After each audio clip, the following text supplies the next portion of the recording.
ಪಕ್ಷ ಇರುವನು. ಸೈನ್ಯಗಳ ಕರ್ತನು ಇಮ್ಮಾನುವೇಲನು ನನ್ನ ಜೊತೆ ಇರುವನು. ಸೋಲಿಲ್ಲ ನನಗೆ ಸೋಲಿಲ್ಲ, ಯುದ್ಧವು ಕರ್ತನದೇ.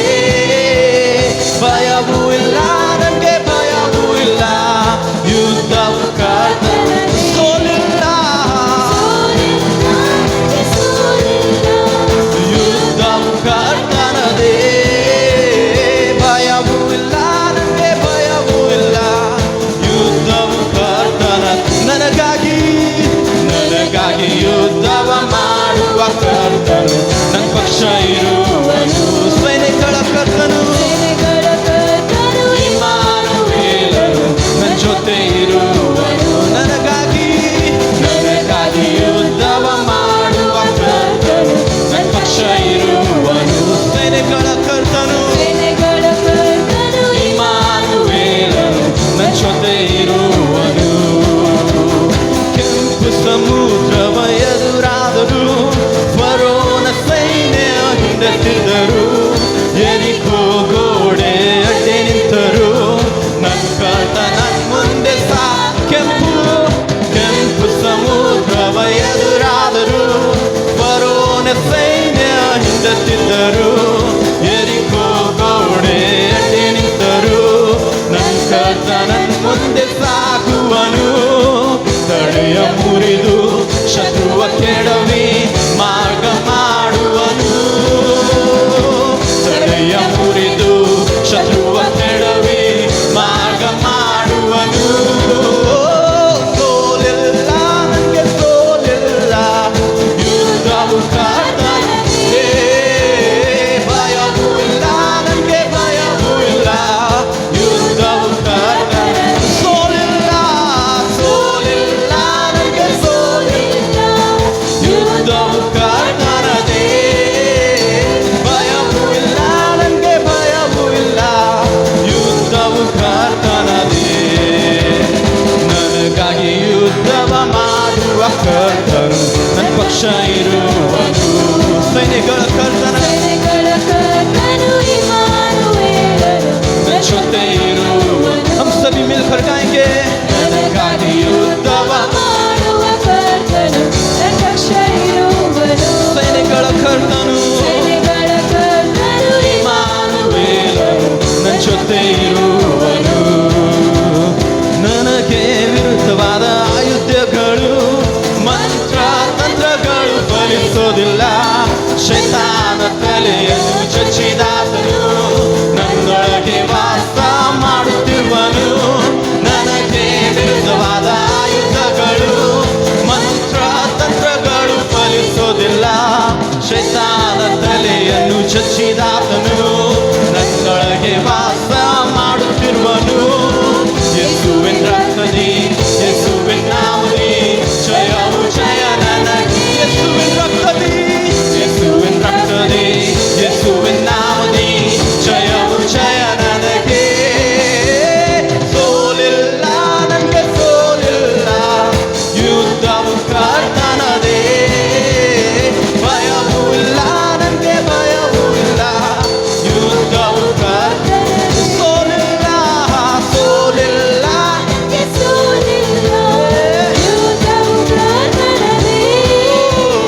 ಭಯವೂ ಇಲ್ಲ ನನಗೆ ಭಯವೂ ಇಲ್ಲ, ಯುದ್ಧವು ಕರ್ತನದೇ.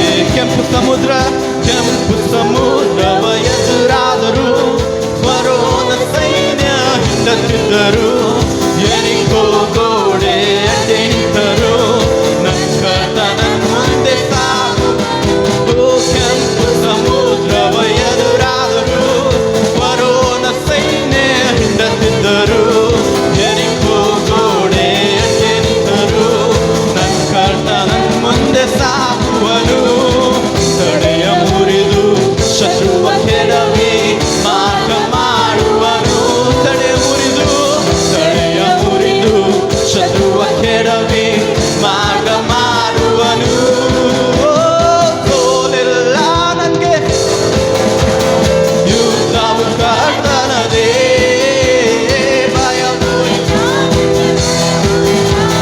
ಯುದ್ಧವು ಕರ್ತನದೇ.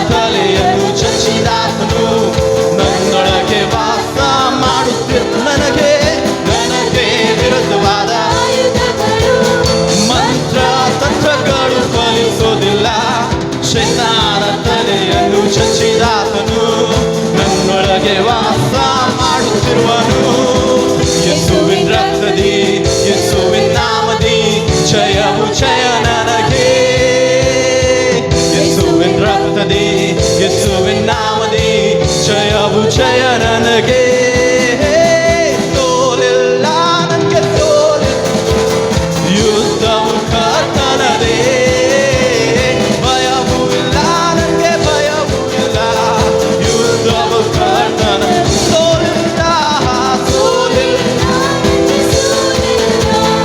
ಯುದ್ಧವು ಕರ್ತನದೇ ಭಯವೂ ಇಲ್ಲ ನನಗೆ ಭಯವೂ ಇಲ್ಲ ಯುದ್ಧವು ಕರ್ತನದೇ ಯುದ್ಧವು ಕರ್ತನದೇ ಯುದ್ಧವು ಕರ್ತನದೇ ಯುದ್ಧವು ಕರ್ತನದೇ ಯುದ್ಧವು ಕರ್ತನದೇ Hallelujah Hallelujah.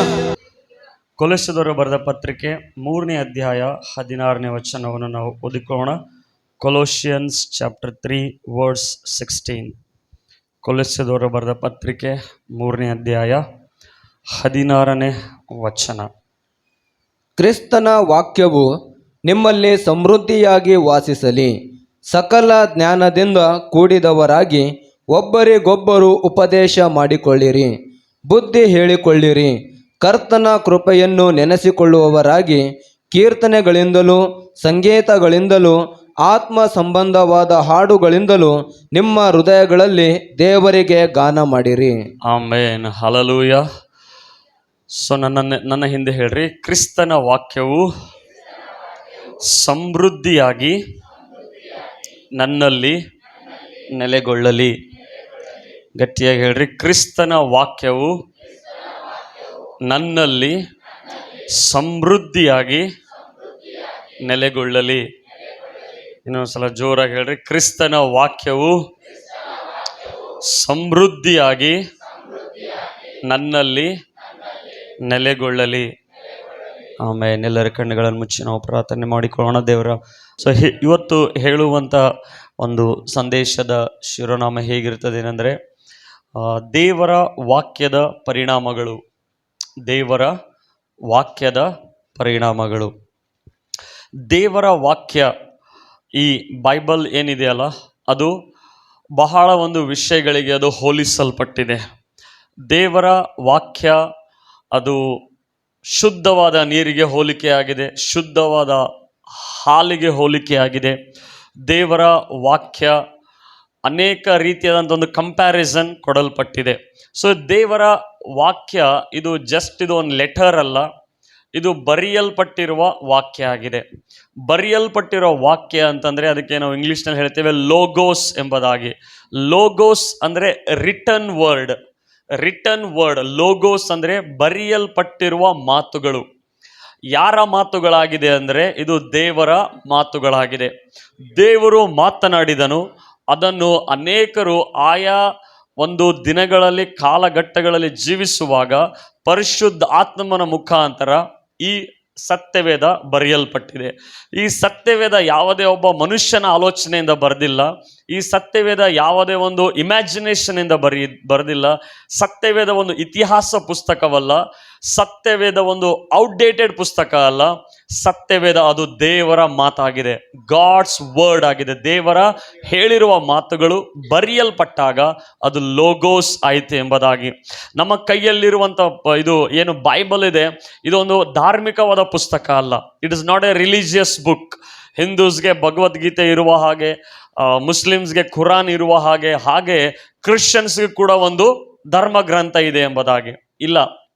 ಇದು ಒಂದು ನಮಗೆ ದೇವರು ಒಂದು ಲೆಟರ್ ಆಗಿದೆ, ದೇವರ ಮಾತುಗಳಾಗಿದೆ, ಬರೆಯಲ್ಪಟ್ಟಿರುವಂಥ ಮಾತುಗಳಾಗಿದೆ.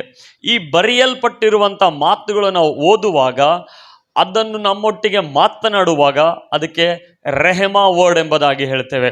ರೆಹಮಾ ವರ್ಡ್ ಅಂದರೆ ಸ್ಪೋಕನ್ ವರ್ಡ್. ಆಯಾ ಸಂದರ್ಭದಲ್ಲಿ ನಮ್ಮ ಪರಿಸ್ಥಿತಿಗೆ ಅನುಗುಣವಾಗಿ ಈ ಬರೆಯಲ್ಪಟ್ಟಿರೋ ವಾಕ್ಯದಿಂದನೇ ದೇವರು ನಮಗೆ ಮಾತನಾಡುವಾಗ ಅದು ರೆಹಮಾ ವರ್ಡ್ ಆಗಿ ನಮ್ಮ ಜೀವಿತದಲ್ಲಿ ಕಾರ್ಯ ಮಾಡುವಂಥದ್ದಾಗಿದೆ. ಸೊ ನೀವು ಸತ್ಯವೇದವನ್ನು ಓದುವಾಗ ನಮ್ಮ ಜೀವನದಲ್ಲಿ ಅದು ಬದಲಾವಣೆ ತರಲೇಬೇಕು. ಹಲ್ಲೆಲೂಯಾ. ನೀವು ಸತ್ಯವೇದವನ್ನು ಓದುವಾಗ ಅದು 100% ನಮ್ಮ ಲೈಫಲ್ಲಿ ನಮ್ಮ ಏನೇ ಪ್ರಾಬ್ಲಮ್ ಇರ್ಬೋದು, ಈ ದೇವರ ವಾಕ್ಯ it will change our life. ನಮ್ಮ ಜೀವಿತವನ್ನು ಅದು 100% ಆಗಿ ಅದು ಬದಲಾವಣೆ ಆಗಲೇಬೇಕದು. ಹಲ್ಲೆಲೂಯಾ. ಯಾಕೆಂದ್ರೆ ಈ ವಾಕ್ಯದಲ್ಲಿ ಯಾವುದೇ ರೀತಿಯಾದಂಥ ತಪ್ಪುಗಳಿಲ್ಲ, ಈ ವಾಕ್ಯದಲ್ಲಿ ಯಾವುದೇ ರೀತಿಯಾದಂಥ ದೋಷಗಳಿಲ್ಲ. ಈ ವಾಕ್ಯ ನಮ್ಮನ್ನು ಬದಲಾವಣೆ ಮಾಡುವಂಥ ಸಾಮರ್ಥ್ಯವುಳ್ಳ ದೇವರ ಮಾತುಗಳಾಗಿದೆ. ಸೊ ಈ ವಾಕ್ಯದಲ್ಲಿ ಏನಿದೆ ಅಂದರೆ, ಈ ವಾಕ್ಯದಲ್ಲಿ ಸಿದ್ಧಾಂತಗಳಿದೆ, ಈ ಸತ್ಯವೇದದಲ್ಲಿ ನಿಯಮಗಳಿದ್ದಾವೆ, ಈ ಸತ್ಯವೇದದಲ್ಲಿ ಪ್ರವಾದನೆಗಳಿದ್ದಾವೆ, ಈ ಸತ್ಯವೇದದಲ್ಲಿ ಆಜ್ಞೆಗಳಿರುವಂಥದ್ದಾಗಿದೆ. ಲಾ, ಪ್ರಿನ್ಸಿಪಲ್ಸ್, ಕಮಾಂಡ್ಸ್ ಮತ್ತು ದೇವರ ಒಂದು ಪ್ರೊಫೆಸಿ, ಪ್ರವಾದನೆಗಳು. ಈ ಪ್ರವಾದನೆಗಳು ಆಲ್ಮೋಸ್ಟ್ ಎಷ್ಟೋ ಪ್ರವಾದನೆಗಳು ಸತ್ಯವೇದದಲ್ಲಿ ನೋಡ್ತೇವೆ, ಅದು ಫುಲ್ಫಿಲ್ ಆಗ್ತಾ ಬರುವಂಥದ್ದಾಗಿದೆ. ಅದಕ್ಕಾಗಿ ಈ ದಿನಗಳಲ್ಲಿ ನೋಡ್ರಿ, ಪೌಲನು ಹೇಳ್ತಾ ಇದ್ದಾನೆ, ಕ್ರಿಸ್ತನ ವಾಕ್ಯ ನಿಮ್ಮಲ್ಲಿ ಸಮೃದ್ಧಿಯಾಗಿ ಏನು ಮಾಡಲಿ, ವಾಸಿಸಲಿ. ಸಮೃದ್ಧಿ ಅಂದರೆ ಏನು? ಓವರ್ಫ್ಲೋ, ಹೆಚ್ಚಾಗಿ, ಇನ್ಕ್ರೀಸ್. ಸೊ ಈ ವರ್ಷ ನಾವು ಇನ್ಕ್ರೀಸ್ ನೋಡ್ತಾ ಇದ್ದೇವೆ. ದೇವರು ನಮಗೆ ಹೆಚ್ಚಿಸುವಂಥ ವರ್ಷ ಎಂಬುದಾಗಿ. ನಮ್ಮ ಫೈನಾನ್ಸ್ ಇನ್ಕ್ರೀಸ್ ಆಗಬೇಕಂದ್ರೆ, ನಮ್ಮ ಹೆಲ್ತ್ ಇನ್ಕ್ರೀಸ್ ಆಗಬೇಕಂದ್ರೆ, ನಮ್ಮ ಜೀವಿತದಲ್ಲಿ ದೇವರು ಕೊಡಲ್ಪಟ್ಟಿರೋ ಉದ್ದೇಶಗಳಲ್ಲಿ ನಾವು ಬೆಳೆಯಬೇಕು ಅಂದರೆ, ದೇವರ ವಾಕ್ಯ ನಮ್ಮಲ್ಲಿ ಸಮೃದ್ಧಿಯಾಗಿ ನೆಲೆಗೊಳ್ಳಬೇಕು. ಹಲ್ಲೆಲೂಯಾ. ಸಮೃದ್ಧಿಯಾಗಿ ವಾಸ ಮಾಡಬೇಕು. ಡ್ವೆಲ್ ಅಂತಂದ್ರೆ ವಾಸಿಸುವುದು, ಡ್ವೆಲ್ ಅನ್ನುವಂಥದ್ರೆ ಇರುವಂಥದ್ದು. ಸಪೋಸ್ ನಾವು ಮನೆಯಲ್ಲಿ ಇರ್ತೀವ ಅಥವಾ ಲಾಡ್ಜಲ್ಲಿ ಇರ್ತೀವ, ಬೇರೆ ಕಡೆ ಹೋದ್ರೆ, ಬೇರೆ ಊರಿಗೆ, ಅಲ್ಲಿ ನಿಮ್ಮ ಮನೆ ಇಲ್ಲ, ಎಲ್ಲಿರ್ತೀರಿ? ಎಷ್ಟು ದಿವಸ ಇರ್ತೀರಿ ಅಲ್ಲಿ? ತಿರುಗಿ ಬರೋವರೆಗೂ ಲಾಡ್ಜಲ್ಲಿ ಇರ್ತೀರಿ. ಲಾಡ್ಜ್ ನಿಮ್ಮ ಮನೆ ಆಗಕ್ಕೆ ಸಾಧ್ಯ ಇಲ್ಲಲ್ಲ, ಆಗ್ತದದು? ಸೊ ಲಾಡ್ಜ್ ಅಂದರೆ ಏನು? ಜಸ್ಟ್ ವಿಸಿಟ್ ಕೊಡ್ತೇವೆ, ನಮ್ಮ ಕೆಲಸ ಆಯ್ತು ಅಂದ್ರೆ ಮತ್ತೆ ತಿರುಗಿ ನಾವು ಎಲ್ಲಿ ಬರ್ತೇವೆ? ನಮ್ಮ ಮನೆಗೆ ಬರ್ತೇವೆ. ಸೊ ಅನೇಕ ಸಲ ದೇವರ ವಾಕ್ಯ it should not be A visiting hotel. ಅದು ಹೋಟೆಲ್ ಥರ ವಿಸಿಟ್ ಮಾಡುವಂಥ ಬಂದರೆ ಏನು ಉಪಯೋಗ ಆಗಲ್ಲ. ಹೋಟೆಲಲ್ಲಿ ಹೊರಗಿಂದ ಊಟ ಮಾಡ್ತೀವಿ, ಅದಕ್ಕೆ ಚಾರ್ಜ್ ಮಾಡ್ತಾರೆ, ದುಡ್ಡು ಕೊಡಬೇಕಾಗ್ತದೆ. ಮನೆಯಲ್ಲಿ ಯಾರಾದರೂ ಡೈಲಿ ದುಡ್ಡು ಕೊಟ್ಟು ಊಟ ಮಾಡ್ತೀರಾ? ತಗೋ ಮಮ್ಮಿಗೆ 100 ರೂಪೀಸ್, ತಗೋ ಮಮ್ಮಿ 50 ರೂಪಾಯಿ, ಫ್ರೀಯಾಗಿ ಊಟ ಮಾಡ್ತಾ ಇದ್ದೀರಿ. ಆದರೂ ಅಷ್ಟು ನೀವೇ ಡ್ಯಾಶ್. ಹಲ್ಲೆಲೂಯಾ. ಸೊ ನಾವು ಮನೆ ಅದು ಹೋಟೆಲ್ ಅಲ್ಲ, ಮನೆ ಅದು ಹೌಸ್. ಇದು ಇಂಗ್ಲಿಷ್ ಸರ್ವಿಸಲ್ಲಿ ಹೇಳಿ ನೋಡಿ, ಇದು ಸರ್ವಿಸಲ್ಲಿ ಬರ್ತಾ ಇದೆ ಅದು. ಕೆಲವರು ಮನೆ ಅಂದರೆ ಹೋಟೆಲ್ ಥರ, ಅವ್ರ ಪಾಡಿಗೆ ಅವ್ರು ಇದ್ಬಿಡೋದು. ವಿಸಿಟೇಷನ್, ಜಸ್ಟ್ ವಿಸಿಟ್ ಮಾಡೋದು, ಹೋಗೋದು. ಊಟ ಆಯ್ತಾ? ಊಟ. ಟೀ ಆಯ್ತಾ? ಟೀ. ಮನೆ ಹೋಟೆಲ್ ಅಲ್ಲ, ಮನೆನೇ. ಹೊರಗಿಂದು ಊಟ ಎಷ್ಟೇ ತಿಂದರೂ ಮನೆ ಊಟನೇ. ಹಲ್ಲೆಲೂಯಾ. ಸೊ ದೇವರ ವಾಕ್ಯದಲ್ಲಿ ಹೇಳ್ತದೆ, ಕ್ರಿಸ್ತನ ವಾಕ್ಯವು ನಿಮ್ಮಲ್ಲಿ ಸಮೃದ್ಧಿಯಾಗಿ ವಾಸಿಸಲಿ ಎಂಬುದಾಗಿ. ಅದು ವಾಸ ಮಾಡಬೇಕು. ದೇವರ ವಾಕ್ಯ ನಿಮ್ಮಲ್ಲಿ, ಆ ಹೃದಯದಲ್ಲಿ ವಾಸ ಮಾಡಬೇಕಾಗಿದೆ. ನಾವು ನೋಡ್ತೇವೆ ದೇವರ ವಾಕ್ಯ ಅಂದರೆ ಏನು. ದೇವರ ವಾಕ್ಯ 5 ಪರಿಣಾಮಗಳು ನಮ್ಮ ಜೀವಿತದಲ್ಲಿ ತರುವಂಥದ್ದಾಗಿದೆ. ಈ ದೇವರ ವಾಕ್ಯ ಬರೀ 5ಕ್ಕೆ ಹೋಲಿಸಿಲ್ಲ, ಅನೇಕ ರೀತಿಯಾದಂಥ ಕಾರ್ಯಗಳಿಗೆ ದೇವರ ವಾಕ್ಯ ಹೋಲಿಸಲ್ಪಟ್ಟಿದೆ. ಆದರೆ ನಾವು ಅರ್ಥ ಮಾಡಿಕೊಳ್ಳುವಾಗ ನಮಗೆ ಕೈಯಲ್ಲಿರುವ ಈ ಒಂದು ಬೈಬಲ್ ಇದು ಜಸ್ಟ್ ಲೆಟರ್ ಅಲ್ಲ, ಇದು ರಿಲಿಜಿಯಸ್ ಪುಸ್ತಕ ಅಲ್ಲ, but it is the return word of God. ದೇವರ ಮಾತುಗಳಿರುವಂಥದ್ದಾಗಿದೆ, ದೇವರು ಬರೆಯಲ್ಪಟ್ಟಿರೋ ಮಾತುಗಳಿರುವಂಥದ್ದಾಗಿದೆ. ಅದಕ್ಕೆ ಪೌಲನು ಹೇಳ್ತಾ ಇದ್ದಾನೆ, ಕ್ರಿಸ್ತನ ವಾಕ್ಯ ನಿಮ್ಮಲ್ಲಿ ಸಮೃದ್ಧಿಯಾಗಿ ವಾಸಿಸಲಿ ಎಂಬುದಾಗಿ. ದೇವರ ವಾಕ್ಯ ಹಾಲಿಗೆ ಹೋಲಿಸಲ್ಪಟ್ಟಿದೆ, ದೇವರ ವಾಕ್ಯ ಬ್ರೆಡ್ ರೊಟ್ಟಿಗೆ ಹೋಲಿಸಲ್ಪಟ್ಟಿದೆ, ದೇವರ ವಾಕ್ಯ ಮಾಂಸಕ್ಕೆ ಹೋಲಿಸಲ್ಪಟ್ಟಿದೆ, ದೇವರ ವಾಕ್ಯ ಅನೇಕ ರೀತಿಯಾದಂಥ ವಸ್ತುಗಳಿಗೆ ದೇವರ ವಾಕ್ಯ ಹೋಲಿಸಲ್ಪಟ್ಟಿದೆ. ನಾವು ಡೈಲಿ ಅನ್ನ ಬೇಳೆನೇ ತಿಂತೀವ? ಏನಂತೀವಿ? ಬಾಯಿಗೆ ಸ್ವಲ್ಪ ಬಿರಿಯಾನಿ ಬೇಕು ನಮಗೆ.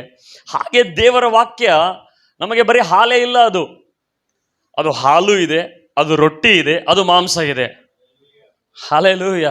ಬಟ್ ನಾವು ಬರೀ ಹಾಲೇ ಕುಡ್ಕೊಂಡು ಹಾಲಲ್ಲೇ ಜೀವಿಸ್ತಾ ಇದ್ದೀವಿ. 20 years 15 years 5 years ಆದರೂ ಕೂಡ ಹಾಲು ಬಿಟ್ಟು ಬರ್ತಾ ಇಲ್ಲ. 20 ವರ್ಷ ಮಗು ಕೂಡ ಇನ್ನೂ ನನಗೆ ಹಾಲು ಕೊಡು ಅಂದರೆ ಏನದರ ಅರ್ಥ?